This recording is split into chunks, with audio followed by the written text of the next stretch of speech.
Hi ಸ್ನೇಹಿತರೆ, ಎಲ್ರಿಗೂ ನಮಸ್ಕಾರ. ನಾನು ನಂಜನಾಯಕ್. ವೆಲ್ಕಮ್ ಟು ಸ್ಪರ್ಧಾ ಕರ್ನಾಟಕ ಯೂಟ್ಯೂಬ್ ಚಾನಲ್.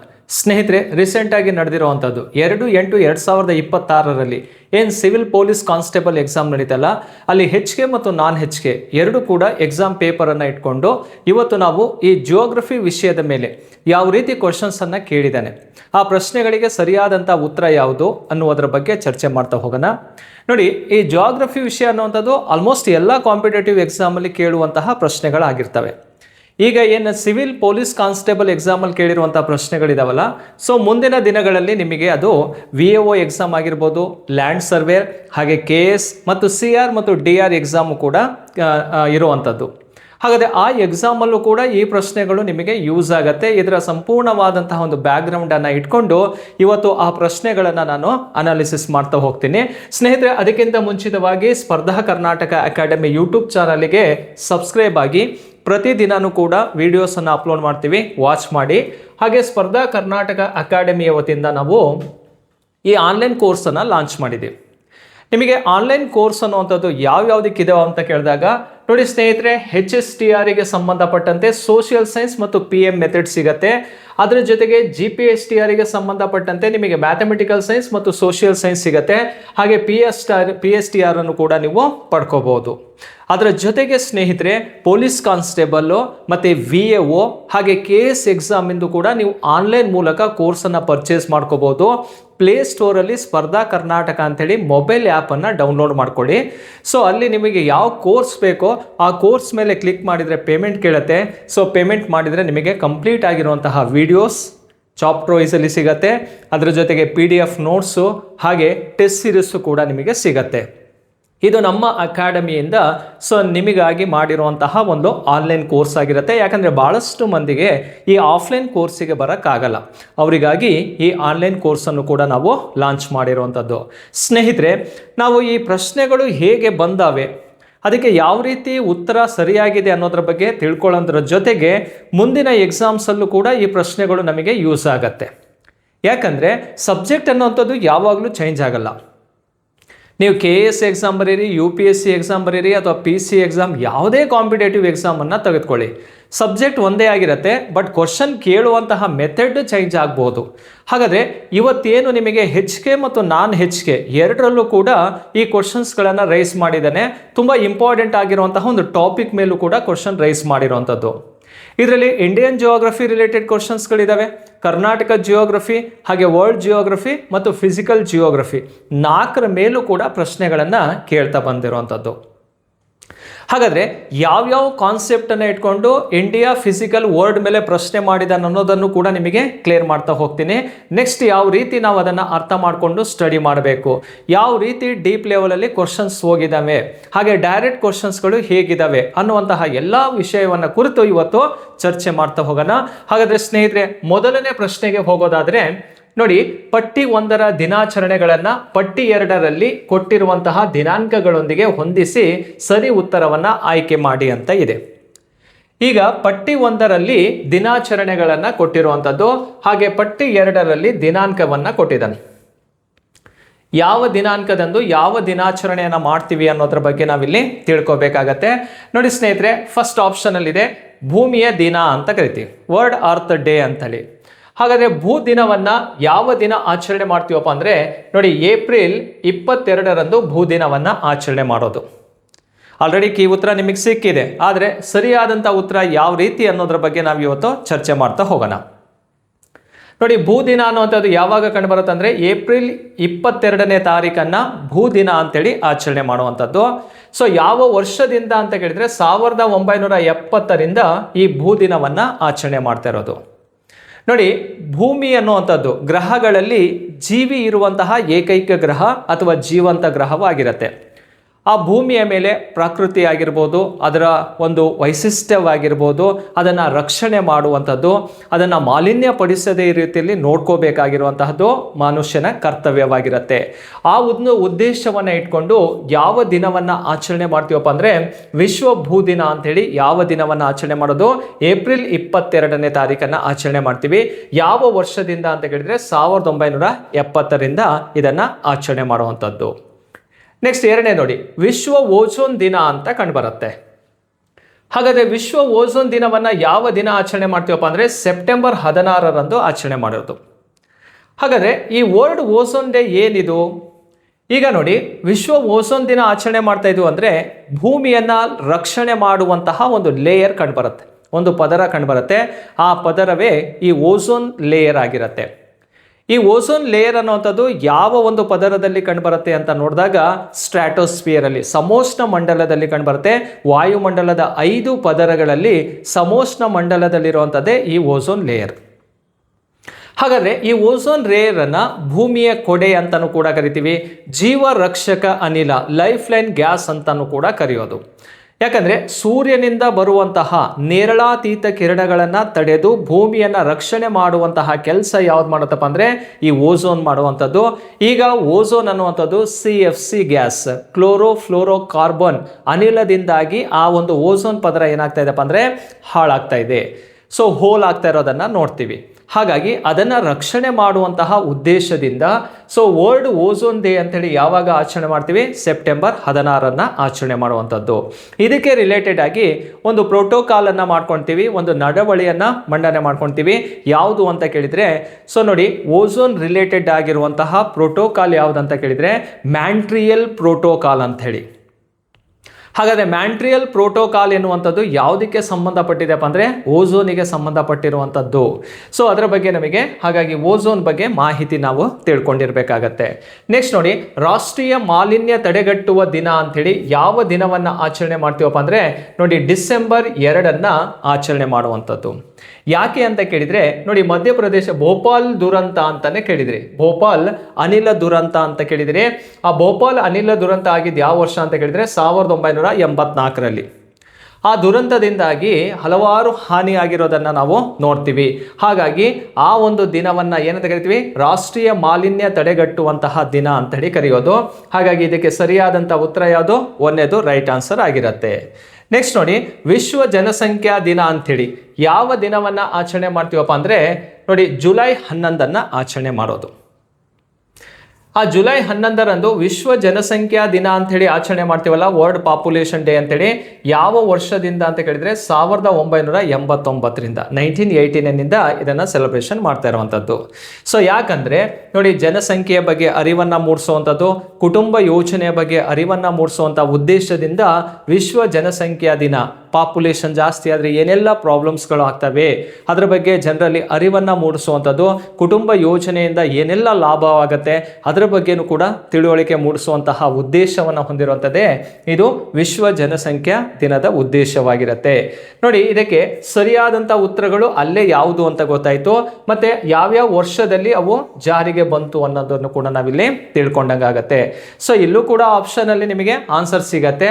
ನೋಡಿ, ಹೇಗೆ 2ನೇದು ಸರಿ ಉತ್ತರ ಇದೆ, ಹೇಗೆ 2ನೇದು ಅನ್ನೋದು 2 ಆಪ್ಷನಲ್ಲಿ ಇದೆ. ಇಲ್ಲಿ 1ನೇದು ತಪ್ಪಿದೆ, 2ನೇದು ಕೂಡ ತಪ್ಪಿದೆ.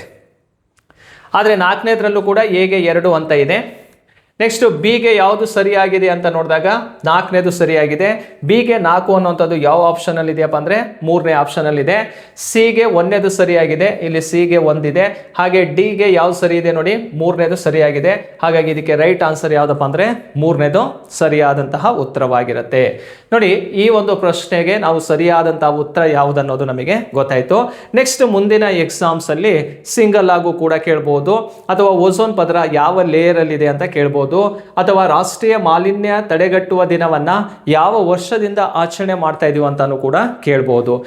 ಇದರ ಆಧಾರದ ಮೇಲೆ ನಾವು ಈ ಒಂದು ಡೇಸನ್ನು ಇಂಪಾರ್ಟೆಂಟ್ ಆಗಿ ತಿಳ್ಕೋಬೇಕಾಗತ್ತೆ.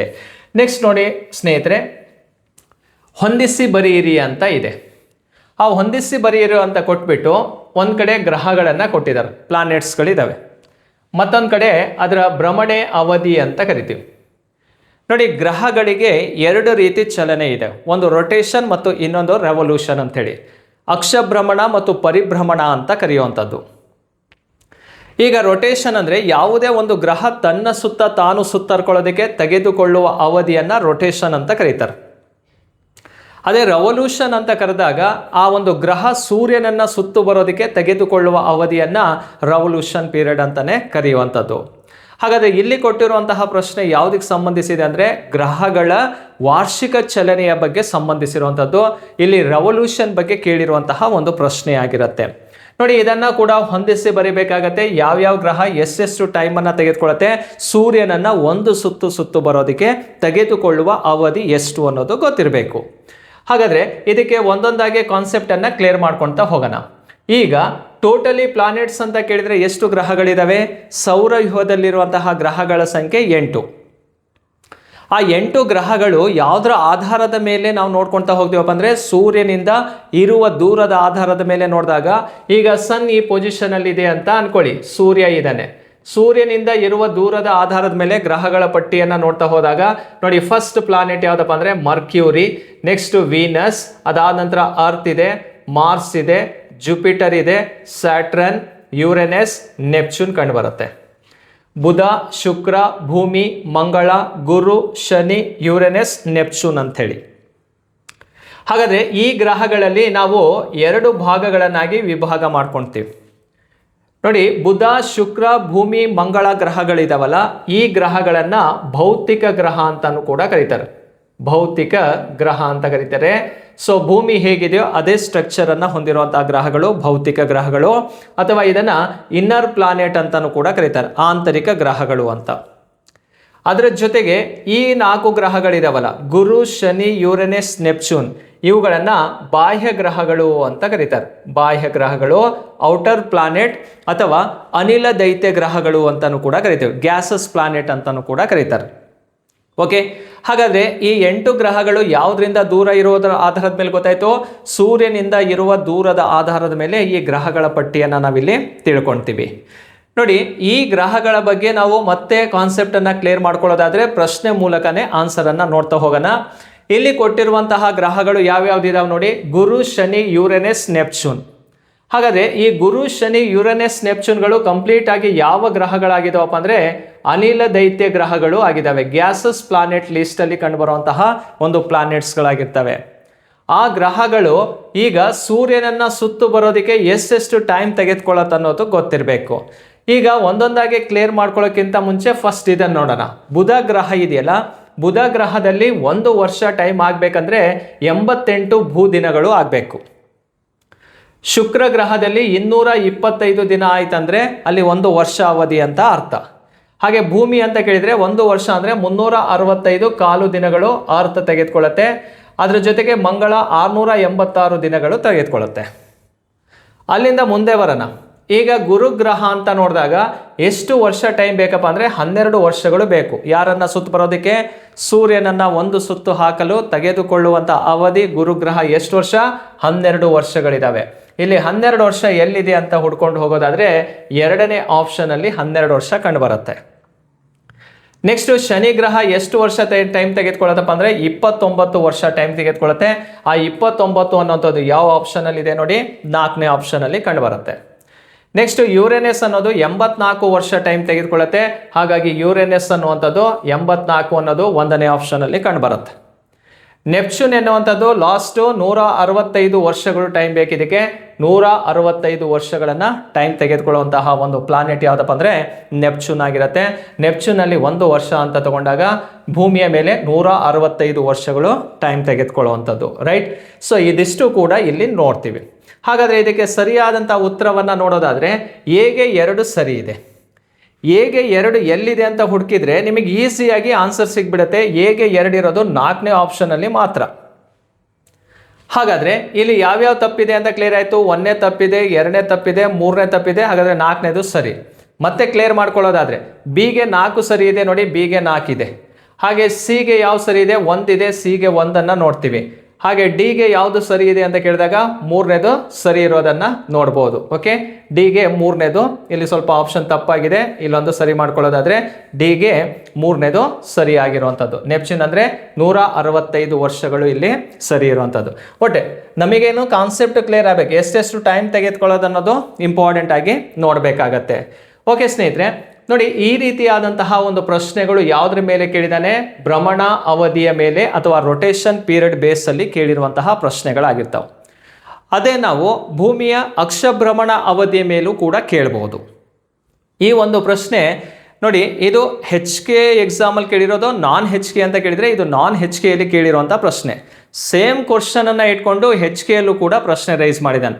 ಆ ಪ್ರಶ್ನೆ ಯಾವುದಿದೆ ಅನ್ನೋದ್ರ ಬಗ್ಗೆ ನಾವು ನೆಕ್ಸ್ಟ್ ನೋಡ್ತಾ ಹೋಗೋಣಂತೆ. ಓಕೆ, ಇದು ಗ್ರಹಗಳಿಗೆ ಸಂಬಂಧಪಟ್ಟಂತಹ ಒಂದು ಪ್ರಶ್ನೆ ಆಗಿರುತ್ತೆ. ನೋಡಿ, ಯಾವ್ಯಾವ ಗ್ರಹಗಳು ಎಷ್ಟೆಷ್ಟು ಟೈಮ್ ತೆಗೆದುಕೊಳ್ತಾವ ಅನ್ನೋದನ್ನ ಇಲ್ಲಿ ನಾವು ನೋಡ್ಕೋಬೇಕು. ನೆಕ್ಸ್ಟ್ ಹೋಗೋಣ ಸ್ನೇಹಿತರೆ. ಮತ್ತೊಂದು ಪ್ರಮುಖವಾದಂತಹ ಪ್ರಶ್ನೆ ಏನಿದೆ ಅಂತ ನೋಡಿ. ಪಟ್ಟಿ 1 ಪಟ್ಟಿ 2 ಜೊತೆ ಹೊಂದಿಸಿ ಬರೆಯಿರಿ ಅಂತ ಇದೆ. ಕೆಳಗೆ ನೀಡಿರುವಂತಹ ಸಂಕೇತಗಳಿಂದ ಸರಿ ಉತ್ತರವನ್ನು ಆಯ್ಕೆ ಮಾಡಬೇಕು. ಏನು ಕೊಟ್ಟಿದ್ದಾರೆ? ಕೆಲವೊಂದು ಉಪಕರಣಗಳನ್ನು ಕೊಟ್ಟಿದ್ದಾರೆ. ಅದರಿಂದ ಯಾವುದೋ ಉದ್ದೇಶಕ್ಕೆ ಅದನ್ನು ಬಳಕೆ ಮಾಡ್ತೀವಿ ಅನ್ನೋದನ್ನು ಇಲ್ಲಿ ನೋಡ್ತಾ ಹೋಗಬೇಕು. ನೀವು ಕೆಲವೊಂದನ್ನು ಯಾವಾಗಲೂ ಬೇಸಿಕ್ ಆಗಿ ಅದನ್ನು ತಿಳ್ಕೊಂಡಿರ್ತೀರಿ, ಅಂಥದ್ದರ ಬಗ್ಗೆ ಫಸ್ಟ್ ಫೋಕಸ್ ಮಾಡಬೇಕು ಎಕ್ಸಾಮಲ್ಲಿ ಯಾವಾಗಲೂ ಕೂಡ. ಈಗ ಈ 4 ಕೊಟ್ಟಿರೋದ್ರಲ್ಲಿ ನಿಮಗೆ ಯಾವುದು ಗೊತ್ತಿದೆ ಯಾವುದು ಗೊತ್ತಿಲ್ಲ ಅನ್ನೋದನ್ನು ಫಸ್ಟ್ ಹುಡುಕೊಡ್ರಿ. ಈಗ ಇದಂತೂ ನಿಮಗೆ ಕ್ಲಿಯರ್ ಇರುತ್ತೆ. ಥರ್ಮೋಮೀಟರ್ ಅನ್ನೋದು ನಿಮಗೆಲ್ರಿಗೂ ಕೂಡ ಗೊತ್ತಿರೋದು. ಥರ್ಮೋಮೀಟರ್ ಯಾವುದನ್ನು ಅಳತೆ ಮಾಡುತ್ತಪ್ಪ ಅಂದರೆ ಉಷ್ಣಾಂಶವನ್ನು ಅಳೆಯಲು ಬಳಸುವಂಥ ಮಾನ ಯಾವುದಪ್ಪ ಅಂದರೆ ಥರ್ಮೋಮೀಟರ್ ಆಗಿರುತ್ತೆ. ಫ್ಯಾರನ್ ಹೀಟಲ್ಲಿ, ಕೆಲ್ವಿನಲ್ಲಿ, ಅರ್ಥ ಆಯ್ತಲ್ಲ. ಸೊ ಅದರಲ್ಲೂ ಕೂಡ ನಾವು ಮೆಸರ್ಮೆಂಟನ್ನು ಮಾಡುವಂಥದ್ದು. ಥರ್ಮೋಮೀಟರ್ ಅಂದರೆ ಉಷ್ಣಾಂಶವನ್ನು ಅಳೆಯುತ್ತೆ. ಎರಡನೇದಕ್ಕೋಣ ಬ್ಯಾರೋಮೀಟರ್ ಅಂತ ಕಂಡುಬರುತ್ತೆ. ಬ್ಯಾರೋಮೀಟರ್ ಅಂದರೆ ವಾಯುಮಂಡಲದ ಒತ್ತಡವನ್ನು ಅಳೆಯುವ ಮಾನವಾಗಿರುತ್ತೆ. ಅಟ್ಮಾಸ್ಫಿಯರ್ ಪ್ರೆಷರ್ ಇರುತ್ತಲ್ಲ, ಆ ಪ್ರೆಷರನ್ನು ಮೆಸರ್ಮೆಂಟ್ ಮಾಡೋದು ಯಾವುದಪ್ಪ ಅಂದರೆ ಬಾರೋಮೀಟರ್ ಅಂತೇಳಿ. ಇದನ್ನು ಯಾವುದರಲ್ಲಿ ಮೆಸರ್ಮೆಂಟ್ ಮಾಡ್ತಾರಪ್ಪ ಅಂದರೆ MB ಅಂತ, ಮಿಲಿ ಬಾರಲ್ಲಿ ಮೆಸರ್ಮೆಂಟ್ ಮಾಡೋದನ್ನು ನೋಡ್ತೀವಿ. ರೈಟ್. ಸೊ 2 ಗೊತ್ತಿದೆಯಲ್ವಾ, ಅದನ್ನು ಉತ್ತರವನ್ನು ಹುಡ್ಕೋ ಪ್ರಯತ್ನ ಮಾಡಿದರೆ ಸಾಕು. ಈಗ ಡಿಗೆ 4 ಸರಿ ಇದೆ. 4 ಎಲ್ಲೆಲ್ಲಿದೆ ಅಂದರೆ ಇಲ್ಲೂ 4 ಇದೆ, ಇಲ್ಲೂ 4 ಇದೆ, ಎಲ್ಲದರಲ್ಲೂ 4 ಕೊಟ್ಬಿಟ್ಟಿದ್ದಾನೆ. ಹಾಗಾದರೆ ಸಿಗೆ ಯಾವುದಿದೆ ನೋಡಿ, 3 ಇದೆ. ಈಗ ಸಿ ಆಪ್ಷನಿಗೆ ಹೋಗೋಣ. ಸಿ ಎಲ್ಲೆಲ್ಲಿದೆ ನೋಡಿ, ಇಲ್ಲಿ ಸಿಗೆ ನೋಡೋದಾದರೆ ಇಲ್ಲಿ ABC, ಇದು ಸಿ ಆಗಬೇಕಿತ್ತು. ರೈಟ್. ಇಲ್ಲಿ ಸಿಗೆ ಸರಿಯಾದಂಥ ಉತ್ತರ ಯಾವುದಪ್ಪ ಅಂದರೆ 3ನೇದು ಸಿಗೆ ಸರಿ ಇದೆ. ಇಲ್ಲಿ 2ನೇದಿದೆ. ಓಕೆ, ಹಾಗಾದರೆ ಇದು ತಪ್ಪಾಯ್ತಾ? ರೈಟ್. ಇಲ್ಲೂ ಕೂಡ ಎಷ್ಟನೇದಿದೆ ಅಂತ, ಇಲ್ಲಿ 1ನೇದಿದೆ, ಇಲ್ಲೂ ಕೂಡ ತಪ್ಪಾಯ್ತಾ? ನೆಕ್ಸ್ಟ್ ನೋಡಿ, ಸಿಗೆ 3ನೇದು ಬರಬೇಕಂದ್ರೆ ಇದು ಕೂಡ ತಪ್ಪಾಯ್ತಾ? ಹಾಗಾದರೆ ಸರಿ ಉತ್ತರ ಯಾವುದು ಸಿಕ್ತು ನಮಗೆ? ಎ ಅನ್ನೋದು ಸರಿ ಉತ್ತರ ಇಲ್ಲೇ ಸಿಕ್ಬಿಡ್ತು. ಕ್ಲಿಯರಾ? ನೋಡಿ, ಡಿಗೆ 4 ಸರಿ ಇದೆ, ಸಿಗೆ 3 ಸರಿ ಇದೆ. ಹಾಗಾಗಿ ಬೇರೆ ಎಲ್ಲೂ ಆ ರೀತಿ ಆಪ್ಷನ್ ಇಲ್ಲ. ಹಾಗಾಗಿ ಸರಿಯಾದಂಥ ಉತ್ತರ ಯಾವುದು? 1ನೇದಾಗಿರೋದನ್ನು ಇಲ್ಲಿ ನೋಡ್ಬೋದು. ಹಾಗಾದರೆ ಫಸ್ಟ್ ಒಂದು ನೋಡಿ, ಪ್ಯಾನಿಮೀಟರ್ ಅನ್ನೋದು ಯಾವುದ್ರ ಬಗ್ಗೆ ಹೇಳುತ್ತಪ್ಪ ಅಂದರೆ ಕ್ಷೇತ್ರಗಳನ್ನು ಅಳೆಯಲು ಬಳಸುವಂತಹ ಮಾನವಾಗಿರುತ್ತೆ. ಎಗೆ 2ನೇದಿದೆ. ನೆಕ್ಸ್ಟು ಫ್ಯಾಥೋಗ್ರಾಫ್ ಅನ್ನುವಂಥದ್ದು ನಕ್ಷೆಗಳನ್ನು ನಕಲು ಮಾಡಲು, ದೊಡ್ಡದಾಗಿಸಲು ಅಥವಾ ಚಿಕ್ಕದಾಗಿಸಲು ಬಳಸುವಂಥದ್ದು ಯಾವುದಾಗಿರುತ್ತೆ ಅಂತ ಕೇಳಿದಾಗ ಫ್ಯಾಥೋಗ್ರಾಫ್ ಆಗಿರುತ್ತೆ. ಬಿಗೆ 1ನೇದು ಆಗಿರುತ್ತೆ. ಇಲ್ಲಿ ಕೆಲವೊಂದು ಡೈರೆಕ್ಟಾಗಿ ಹಿಂಗೆ ಹೊಂದಿಸಿ ಬರೆಯಲು ಕೊಟ್ಟಾಗ ಆನ್ಸರ್ ನಮಗೆ ಸಿಕ್ಬಿಡತ್ತೆ. ಹಾಗಾಗಿ ಫಸ್ಟು ಆ 4 ಆಪ್ಷನಲ್ಲಿ ನಿಮಗೆ ಯಾವುದು ಗೊತ್ತಿರುತ್ತೋ ಅದನ್ನು ಹುಡುಕೋ ಪ್ರಯತ್ನ ಮಾಡಿ. ಅದು ಒಂದು ಸಿಕ್ತಂದರೆ ನಿಮಗೆ ಈಸಿಯಾಗಿ ಬೇರೆ ಆನ್ಸರು ಕೂಡ ಸಿಗ್ತಾ ಹೋಗ್ಬಿಡ್ತವೆ. ಕೆಲವೊಂದು ಟಫ್ ಆಗಿದ್ರೂ ಕೂಡ ಈಸಿಯಾಗಿ ನೀವು ಆನ್ಸರನ್ನು ಹುಡ್ಕೋಬೋದು. ಫಸ್ಟಿಗೆ ನಾವು ಪೇಪರ್ ನೋಡ್ತಾನೆ ಏನು ಮಾಡ್ತೀವಿ, ಪ್ಲಾನಿಮೀಟರ್ ನನಗೆ ಗೊತ್ತಿಲ್ಲ, ಆ ಫೀಲಿಗೆ ಹೋಗಬಾರ್ದು. 4 ಓದಿ ಯಾವುದೋ ಒಂದು ಸರಿ ಗೊತ್ತಿರುತ್ತೆ ಅದನ್ನು ಹುಡ್ಕೋ ಪ್ರಯತ್ನ ಮಾಡಿ. 2ನೇದು ಕೂಡ ಗೊತ್ತಿದ್ರೆ ಹುಡ್ಕೋ ಪ್ರಯತ್ನ ಮಾಡಿ. ಅಷ್ಟರಲ್ಲೇ ನಿಮಗೆ ಆನ್ಸರ್ ಏನಾಗುತ್ತೆ, ಕ್ಲಿಯರ್ ಆಗ್ತಾ ಹೋಗ್ತವೆ. ಅಂದರೆ ಈ ಉಪಕರಣಗಳ ಬಗ್ಗೆನೂ ಕೂಡ ಪ್ರಶ್ನೆ ಕೇಳುವಂತಹ ಸಾಧ್ಯತೆಗಳಿರೋದನ್ನು ನಾವಿಲ್ಲಿ ನೋಡ್ತಾ ಹೋಗ್ಬೋದು. ಕ್ಲಿಯರಾ? ಹಾಗಾದರೆ ಈ ಪ್ರಶ್ನೆಗೆ ಸರಿಯಾದಂತಹ ಉತ್ತರ ಯಾವುದನ್ನೋದು ಇಲ್ಲಿ ನಿಮಗೆ ಕ್ಲಿಯರ್ ಆಗುತ್ತೆ. ಇದನ್ನು ಕೂಡ ಮಾರ್ಕ್ ಮಾಡಿಬಿಡೋಣ. ಕ್ಲಿಯರಾ? ನೆಕ್ಸ್ಟ್ ಪ್ರಶ್ನೆ ಹೋಗೋಣ. ನೋಡಿ, ಕರ್ನಾಟಕದ ಕೆಲವು ಪ್ರಮುಖ ಶಿಖರಗಳನ್ನು ಅವುಗಳ ಎತ್ತರಕ್ಕೆ ಅನುಗುಣವಾಗಿ ಇಳಿಕೆ ಕ್ರಮದಲ್ಲಿ ಬರೆಯಿರಿ ಅಂತ ಇದೆ. ನೋಡಿ, ಕರ್ನಾಟಕದ ಕೆಲವು ಪ್ರಮುಖವಾದಂತಹ ಶಿಖರಗಳು, ಪೀಕ್ಗಳನ್ನು ಕೊಟ್ಟಿದ್ದಾನೆ. ಆ ಪೀಕ್ಗಳ ಬಗ್ಗೆ ಕೊಟ್ಟಿದ್ದಾನಂದಾಗ ಇದು ಯಾವ ಜಿಯೋಗ್ರಫಿ ರಿಲೇಟೆಡ್ ಅಪ್ಪ ಅಂದರೆ ಇದು ಕರ್ನಾಟಕ ಭೂಗೋಳಕ್ಕೆ ಸಂಬಂಧಪಟ್ಟಂತಹ ಒಂದು ಕಾನ್ಸೆಪ್ಟ್ ಆಗಿರುತ್ತೆ. ನೋಡಿ, ನಾನೇ ಬರೆದಿರುವಂತಹ ಒಂದು ಬುಕ್ ಇದೆ, ಕರ್ನಾಟಕ ಭೂಗೋಳ ಅಂಥೇಳಿ. ಆ ಕರ್ನಾಟಕ ಭೂಗೋಳದಲ್ಲಿ ನಿಮಗಿರುವಂತಹ ಎಲ್ಲ ಚಾಪ್ಟರ್ಗಳ ಬಗ್ಗೆ ಮಾಹಿತಿ ಇದೆ, ಓಲ್ಡ್ ಕ್ವಶನ್ ಪೇಪರ್ ಇದೆ, ಮತ್ತು ಜಿಲ್ಲೆಗಳ ಬಗ್ಗೆನೂ ಕೂಡ ಮಾಹಿತಿ ಇದೆ. ಆ ಬುಕ್ಸಲ್ಲಿ ನಾನು ಕಂಪ್ಲೀಟ್ ಆಗಿರುವಂತಹ ಕಾನ್ಸೆಪ್ಟನ್ನು ಕೊಟ್ಟಿದ್ದೀನಿ. ಬೆಟ್ಟಗಳು ಅಂದರೆ ಪಶ್ಚಿಮ ಘಟ್ಟಗಳಲ್ಲಿರುವಂಥ ಬೆಟ್ಟಗಳು, ಉತ್ತರ ಮೈದಾನ, ದಕ್ಷಿಣ ಮೈದಾನ, ಅದರ ಹೈಟ್ಗಳನ್ನು ಕೂಡ ಮಾರ್ಕ್ ಮಾಡಿರೋದನ್ನು ನೀವು ನೋಡ್ಬೋದು. ಆ ಬುಕ್ಸನ್ನು ಪಡ್ಕೊಂಡು ನೀವು ಬೇರೆ ಬೇರೆ ಎಕ್ಸಾಮಿಗೂ ಕೂಡ ತಯಾರಿಯನ್ನು ನಡೆಸ್ಬೋದು. ಕರ್ನಾಟಕ ಭೂಗೋಳ ಅಂಥೇಳಿ. ಸೊ ಆ ಬುಕ್ಸ್ ಏನಾದ್ರು ನಿಮಗೆ ಬೇಕು, ಅದರ ಬಗ್ಗೆ ಹೆಚ್ಚಿನ ಮಾಹಿತಿ ಬೇಕಿದ್ರೆ ಇಲ್ಲ ನಂಬರ್ ಕೊಟ್ಟಿರ್ತೀನಿ, 9008515660 ನಂಬರಿಗೆ ಕಾಲ್ ಮಾಡಿ ಆ ಕರ್ನಾಟಕ ಭೂಗೋಳ ಬುಕ್ ಬಗ್ಗೆ ನೀವು ಇನ್ನೂ ಹೆಚ್ಚಿನ ಮಾಹಿತಿಯನ್ನು ತಿಳ್ಕೊಬೋದು. ಹಾಗಾದರೆ ಇದು ಕರ್ನಾಟಕ ಜಿಯೋಗ್ರಫಿ ರಿಲೇಟೆಡ್ ಆಗಿರುವಂತಹ ಒಂದು ಕಾನ್ಸೆಪ್ಟ್ ಆಗಿರೋದ್ರಿಂದ ಇಲ್ಲಿ ಯಾವ್ಯಾವ ಬೆಟ್ಟಗಳ ಎತ್ತರ ಎಷ್ಟೆಷ್ಟಿದೆ ಅನ್ನೋದು ಗೊತ್ತಿರಬೇಕು. ಈಗ ಹಳೆ ಪೇಪರನ್ನು ನೋಡ್ತಾ ಹೋಗಿ ನೀವು ಕರ್ನಾಟಕದ ಎತ್ತರವಾದ ಶಿಖರ ಯಾವುದು ಅಂತ ನೇರ ಪ್ರಶ್ನೆ ಕೇಳ್ತಿದ್ದ. ಈಗ ಒಂದನ್ನು ಕೇಳ್ತಾ ಇಲ್ಲ, ನಾಲ್ಕು ಪರ್ವತ ಶಿಖರಗಳನ್ನು ಕೊಟ್ಟು ಅವುಗಳ ಎತ್ತರವನ್ನು ಕೂಡ ನೆನಪಲ್ಲಿ ಇಟ್ಕೋಬೇಕಾಗತ್ತೆ. ಅಂದರೆ ನೀವು ಓವರಾಲ್ ಆಗಿ ಕರ್ನಾಟಕದಲ್ಲಿ ತುಂಬ ಇಂಪಾರ್ಟೆಂಟ್ ಆದಂತಹ ಒಂದು 40 ಪೀಕ್ಗಳಿದಾವೆ. ಆ 40 ಪೀಕು ಮತ್ತು ಅದರ ಎತ್ತರಗಳನ್ನು ನೀವು ತಿಳ್ಕೊಂಡ್ರೆ ಇಂತಹ ಒಂದು ಪ್ರಶ್ನೆಗಳು ಕೇಳ್ತಾನೆ ಬರ್ತಾ ಇದ್ದಾರೆ. ಸೊ ಆ ಪ್ರಶ್ನೆಗಳಿಗೆ ನೀವು ಆನ್ಸರ್ ಮಾಡ್ಬೋದು. ಈಗ ಅರ್ಥ ಆಯ್ತಲ್ಲ ಪ್ರಶ್ನೆ ಯಾವ ಲೆಕ್ಕಕ್ಕೆ ಹೋಗಿದ್ದಾರೆ ಅನ್ನೋದು ನಿಮಗೆ ಗೊತ್ತಾಗಿದೆ. ನೋಡಿ, ಎಲ್ಲ ಬೆಟ್ಟಗಳು ಗೊತ್ತು ನಿಮಗೆ, ಆದರೆ ಹೈಟ್ ಗೊತ್ತಿರಬೇಕಲ್ಲ, ಅದು ನಿಮಗೆ ಸಮಸ್ಯೆ ಇರೋವಂಥದ್ದು. ಕ್ಲಿಯರಾ? ಹಾಗಾದರೆ ಇಂತಹ ಪ್ರಶ್ನೆಗಳು ಬಂದಾಗ ಹೈಟನ್ನು ನಾವು ಕಾನ್ಸಂಟ್ರೇಟ್ ಮಾಡ್ತಾ ಹೋಗಬೇಕು. ನೋಡಿ, ಚಾಮುಂಡಿ ಬೆಟ್ಟ ಇದೆ, ಬಿಳಿಗಿರಿ ರಂಗನ ಬೆಟ್ಟ ಇದೆ, ಗೋಪಾಲಸ್ವಾಮಿ ಬೆಟ್ಟ, ಮೇಲುಕೋಟೆ ಇದೆ. ಈ 4 ಬೆಟ್ಟಗಳಲ್ಲಿ ಅತಿ ಎತ್ತರವಾದಂಥದ್ದು ಯಾವುದಪ್ಪ ಅಂದರೆ ಬಿಳಿಗಿರಿ ರಂಗನ ಬೆಟ್ಟ ಹೈಯೆಸ್ಟ್ ಇರೋವಂಥದ್ದು ಈ ಕೊಟ್ಟಿರೋ 4ರಲ್ಲಿ. ಹಾಗಾದರೆ ಬಿಳಿಗಿರಿ ರಂಗನ ಬೆಟ್ಟದ ಎತ್ತರ ಎಷ್ಟಿದೆಯಪ್ಪ ಅಂದರೆ 1707 ಮೀಟರ್ ಅಷ್ಟು ಎತ್ತರವನ್ನು ಹೊಂದಿದೆ ಇದು. ನೆಕ್ಸ್ಟ್ ನೋಡಿ, ಎರಡನೇದು ಗೋಪಾಲಸ್ವಾಮಿ ಬೆಟ್ಟ ಎತ್ತರದಲ್ಲಿದೆ, ಅದು 1450 ಮೀಟರ್ ಅಷ್ಟು ಎತ್ತರವನ್ನು ಹೊಂದಿದೆ. ನೆಕ್ಸ್ಟ್ ಮೇಲುಕೋಟೆ ಬೆಟ್ಟ 1094 ಮೀಟರ್ ಅಷ್ಟು ಎತ್ತರವನ್ನು ಹೊಂದಿದೆ. ನೆಕ್ಸ್ಟ್ ಅದಾದ ನಂತರದಲ್ಲಿ ಮತ್ತೊಂದು ಬೆಟ್ಟ ಯಾವುದಪ್ಪ ಅಂದರೆ ಚಾಮುಂಡಿ ಹಿಲ್ಸ್, ಇದು 1073 ಮೀಟರ್ ಅಷ್ಟು ಎತ್ತರವನ್ನು ಹೊಂದಿದೆ. ಹಾಗಾದರೆ ಈ ಎತ್ತರಗಳ ಆಧಾರದ ಮೇಲೆ ಸರಿಯಾದಂತಹ ಉತ್ತರ ಯಾವುದಾಗಿರುತ್ತೆ ನೋಡಿ, ಎರಡನೇದು ಇದಕ್ಕೆ ಸರಿಯಾದಂತಹ ಉತ್ತರವಾಗಿರುತ್ತೆ. ಎತ್ತರಕ್ಕೆ ಅನುಗುಣವಾಗಿ ಇಳಿಕೆ ಕ್ರಮದಲ್ಲಿ ಬರಿತಾ ಇರುವಂತಹ ಒಂದು ಆನ್ಸರ್ ಆಗಿರುತ್ತೆ. ನೋಡಿ, ಆ ಬೆಟ್ಟಗಳನ್ನು ಇಟ್ಕೊಂಡು ಮತ್ತೆ ಯಾವ ರೀತಿ ಪ್ರಶ್ನೆ ಕೇಳ್ಬೋದು. ಬಿಳಿಗಿರಿ ರಂಗನ ಬೆಟ್ಟ ಏನಿದೆಯಲ್ಲ, ಆ ಬಿಳಿಗಿರಿ ರಂಗನ ಬೆಟ್ಟ ಯಾವ ಜಿಲ್ಲೆಯಲ್ಲಿದೆ ಅಂತ ಕೇಳಿದರೆ ಇದು ಚಾಮರಾಜನಗರ ಜಿಲ್ಲೆಯಲ್ಲಿ ಕಂಡುಬರುತ್ತೆ. ಕ್ಲಿಯರಾ? ಬಿಳಿಗಿರಿ ರಂಗನ ಬೆಟ್ಟ BRT ಅಂತಲೂ ಕೂಡ ಕರಿತೀವಿ ಅದಕ್ಕೆ. ನೆಕ್ಸ್ಟ್ ಇಲ್ಲಿದೆ ನೋಡಿ, ಚಾಮುಂಡಿ ಬೆಟ್ಟ ಎಲ್ಲಿದೆ ಅಂತ ಕೇಳಿದರೆ ಇದು ಮೈಸೂರಲ್ಲಿ ಕಂಡುಬರುತ್ತೆ. ಚಾಮುಂಡಿ ಬೆಟ್ಟ ಇರೋದೆಲ್ಲಿ? ಮೈಸೂರಲ್ಲಿ ಕಂಡುಬರುತ್ತೆ. ಗೋಪಾಲಸ್ವಾಮಿ ಬೆಟ್ಟನೂ ಕೂಡ ಎಲ್ಲಿರುವಂಥದ್ದಪ್ಪ ಅಂದರೆ ಚಾಮರಾಜನಗರ ಜಿಲ್ಲೆಯಲ್ಲಿ ಕಂಡುಬರುವಂಥದ್ದು. ಗೋಪಾಲಸ್ವಾಮಿ, ಹಿಮಾವದ್ ಗೋಪಾಲಸ್ವಾಮಿ ಬೆಟ್ಟ ಅಂತಲೇ ಕರಿತೀವಿ ಇದನ್ನು. ನೆಕ್ಸ್ಟ್ ಮೇಲುಕೋಟೆ ಎಲ್ಲಿದೆ ಅಂತ ಕೇಳಿದರೆ ಇದು ಮಂಡ್ಯ ಜಿಲ್ಲೆಯಲ್ಲಿ ಕಂಡುಬರುವಂಥದ್ದು. ಮಂಡ್ಯ ಜಿಲ್ಲೆಯಲ್ಲಿ ಕಂಡುಬರುತ್ತೆ ಮೇಲುಕೋಟೆ. ಆ ಮೇಲುಕೋಟೆ ಭಾಗದಲ್ಲಿ ಈ ಒಂದು ಬೆಟ್ಟವನ್ನು ಕೂಡ ನಾವು ನೋಡ್ತೀವಿ. ಕ್ಲಿಯರಾ? ನೆಕ್ಸ್ಟ್ ನೋಡಿ, ಈ 4 ಬೆಟ್ಟಗಳು ಯಾವ್ಯಾವ ಜಿಲ್ಲೆಯಲ್ಲಿದೆ ಅನ್ನೋದು ಗೊತ್ತಾಯ್ತು ನಮಗೆ. ಕರ್ನಾಟಕದ ಎತ್ತರವಾದ ಪರ್ವತ ಶಿಖರ ಯಾವುದು ಅಂತ ಕೇಳಿದರೆ ಮುಳ್ಳಯ್ಯನಗಿರಿ ಅನ್ನುವಂಥದ್ದು ಹೈಯೆಸ್ಟ್ ಪೀಕ್ ಆಗಿರುತ್ತೆ. ಕರ್ನಾಟಕದಲ್ಲಿ ಡೀಪೆಸ್ಟ್ ಪಾಯಿಂಟ್ ಯಾವುದು ಅಂತ ಕೇಳಿದರೆ ಭೀಮೇಶ್ವರ ಕಣಿವೆ ಅಂತ ಕಂಡುಬರುತ್ತೆ. ಆ ಭೀಮೇಶ್ವರ ಕಣಿವೆ ಸಾಗರ ತಾಲೂಕಿನಲ್ಲಿ ಕಂಡುಬರುತ್ತೆ. ಸಮುದ್ರ ಮಟ್ಟದಿಂದ 86 ಮೀಟರ್ ಅಷ್ಟು ಆಳವನ್ನು ಹೊಂದಿರೋದು. ಹಾಗಾದರೆ ಮುಳ್ಳಯ್ಯನಗಿರಿ ಇದೆಯಲ್ಲ, ಇದರ ಹೈಟ್ ಎಷ್ಟು ಅಂತ ಕೇಳಿದರೆ 1913 ಮೀಟರ್ ಎತ್ತರ ಇದೆ. ಭೀಮೇಶ್ವರ ಕಣಿವೆ ಇದೆಯಲ್ಲ, ಅದು ಎಷ್ಟಿದೆಯಪ್ಪ ಅಂದರೆ 86 ಮೀಟರ್ ಅಷ್ಟು ಆಳವನ್ನು ಹೊಂದಿರೋದು ಸಮುದ್ರ ಮಟ್ಟದಿಂದ. ಇದು ಹೈಯೆಸ್ಟು ಡೀಪೆಸ್ಟ್ ಪಾಯಿಂಟ್ ಅಂತೇಳಿ ನಾವು ನೋಡ್ಬೋದು. ಮಲಗಿರುವ ಬುದ್ಧ ಬೆಟ್ಟ ಅಂತ ಇದೆ, ಯಾದಗಿರಿ ಜಿಲ್ಲೆಯಲ್ಲಿ ಕಂಡುಬರುವಂಥದ್ದನ್ನು ನೋಡ್ತೀವಿ. ಇಳಕಲ್ ಬೆಟ್ಟ ಬಾಗಲಕೋಟೆ ಜಿಲ್ಲೆಯಲ್ಲಿ ಕಂಡುಬರುತ್ತೆ. ಕೊಡಚಾದ್ರಿ ಬೆಟ್ಟ ಶಿವಮೊಗ್ಗ ಜಿಲ್ಲೆಯಲ್ಲಿ ಕಂಡುಬರೋದು. ನಂದಿ ಹಿಲ್ಸ್ ಅನ್ನುವಂಥದ್ದು ಚಿಕ್ಕಬಳ್ಳಾಪುರ ಜಿಲ್ಲೆಯಲ್ಲಿ ಕಂಡುಬರುತ್ತೆ.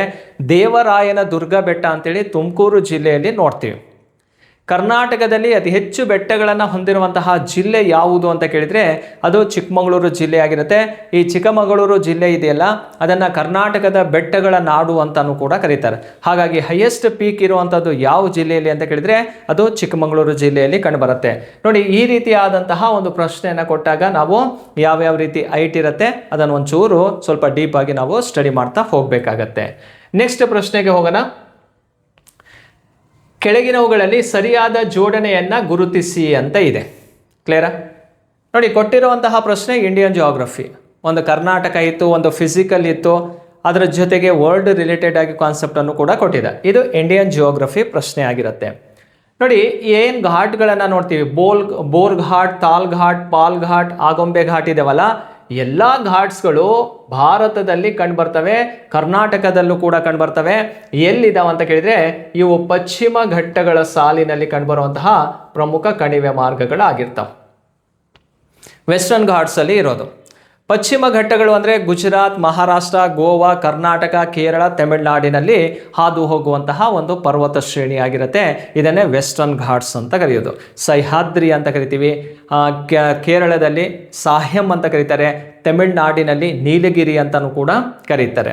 ಹಾಗಾದರೆ ಈ ಪಶ್ಚಿಮ ಘಟ್ಟಗಳ ಸಾಲಿನಲ್ಲಿ ಕಂಡುಬರುವಂತಹ ಪ್ರಮುಖ ಕಣಿವೆ ಮಾರ್ಗ ಮೌಂಟೇನ್ ಪಾಸ್ ಅನ್ನು ಇಟ್ಕೊಂಡು ಕೇಳಿರುವಂತಹ ಪ್ರಶ್ನೆ ಆಗಿರುತ್ತೆ. ಅದಕ್ಕೆ ರಿಲೇಟೆಡ್ ಆದಂತಹ ಸರಿ ಉತ್ತರವನ್ನು ಕೆಳಗಡೆನೂ ಕೂಡ ಆಪ್ಷನಲ್ಲಿ ಕೊಟ್ಟಿದ್ದಾರೆ. ನೋಡಿ, ಬೋರ್ಘಾಟ್ ಅನ್ನುವಂಥದ್ದು ಯಾವ ರಾಜ್ಯದಲ್ಲಿದೆ ಅಂದರೆ ಮಹಾರಾಷ್ಟ್ರದಲ್ಲಿ ಕಂಡುಬರುತ್ತೆ. ಎಲ್ಲಿದೆ ಇದು? ಮಹಾರಾಷ್ಟ್ರ. ಹಾಗಾದರೆ ಎಲ್ಲಿಂದ ಎಲ್ಲಿಗೆ ಕನೆಕ್ಟ್ ಮಾಡುತ್ತೆ ಬೋರ್ಘಾಟ್ ಅಂದರೆ? ಮುಂಬೈಯಿಂದ ಪುಣೆಗೆ ಕನೆಕ್ಟ್ ಮಾಡುತ್ತೆ. ಇದು ಸರಿಯಾಗಿರುವಂತಹ ಆಪ್ಷನ್ ಆಗಿರುತ್ತೆ. ತಾಲ್ಘಾಟ್ ಇದೆಯಲ್ಲ, ತಾಲ್ಘಾಟು ಕೂಡ ಯಾವ ರಾಜ್ಯದಲ್ಲಿ ಕಂಡುಬರುತ್ತೆ? ಮಹಾರಾಷ್ಟ್ರದಲ್ಲೇ ಕಂಡುಬರೋದು. ಹಾಗಾದರೆ ತಾಲ್ಘಾಟ್ ಎಲ್ಲಿಂದ ಎಲ್ಲಿಗೆ ಕನೆಕ್ಟ್ ಮಾಡುತ್ತಪ್ಪ ಅಂದರೆ ಮುಂಬೈಯಿಂದ ನಾಸಿಕ್ಗೆ ಕನೆಕ್ಟ್ ಮಾಡುತ್ತೆ. ಇದು ಸರಿನೇ. ಪಾಲ್ಘಾಟ್ ಅಂತ ಕಂಡುಬರುತ್ತೆ. ಪಾಲ್ಘಾಟ್ ಇರುವಂಥದ್ದು ಯಾವ ರಾಜ್ಯದಲ್ಲಿ ಅಂತ ಕೇಳಿದರೆ ಇದು ಕೇರಳ ರಾಜ್ಯದಲ್ಲಿ ಕಂಡುಬರುವಂಥದ್ದು.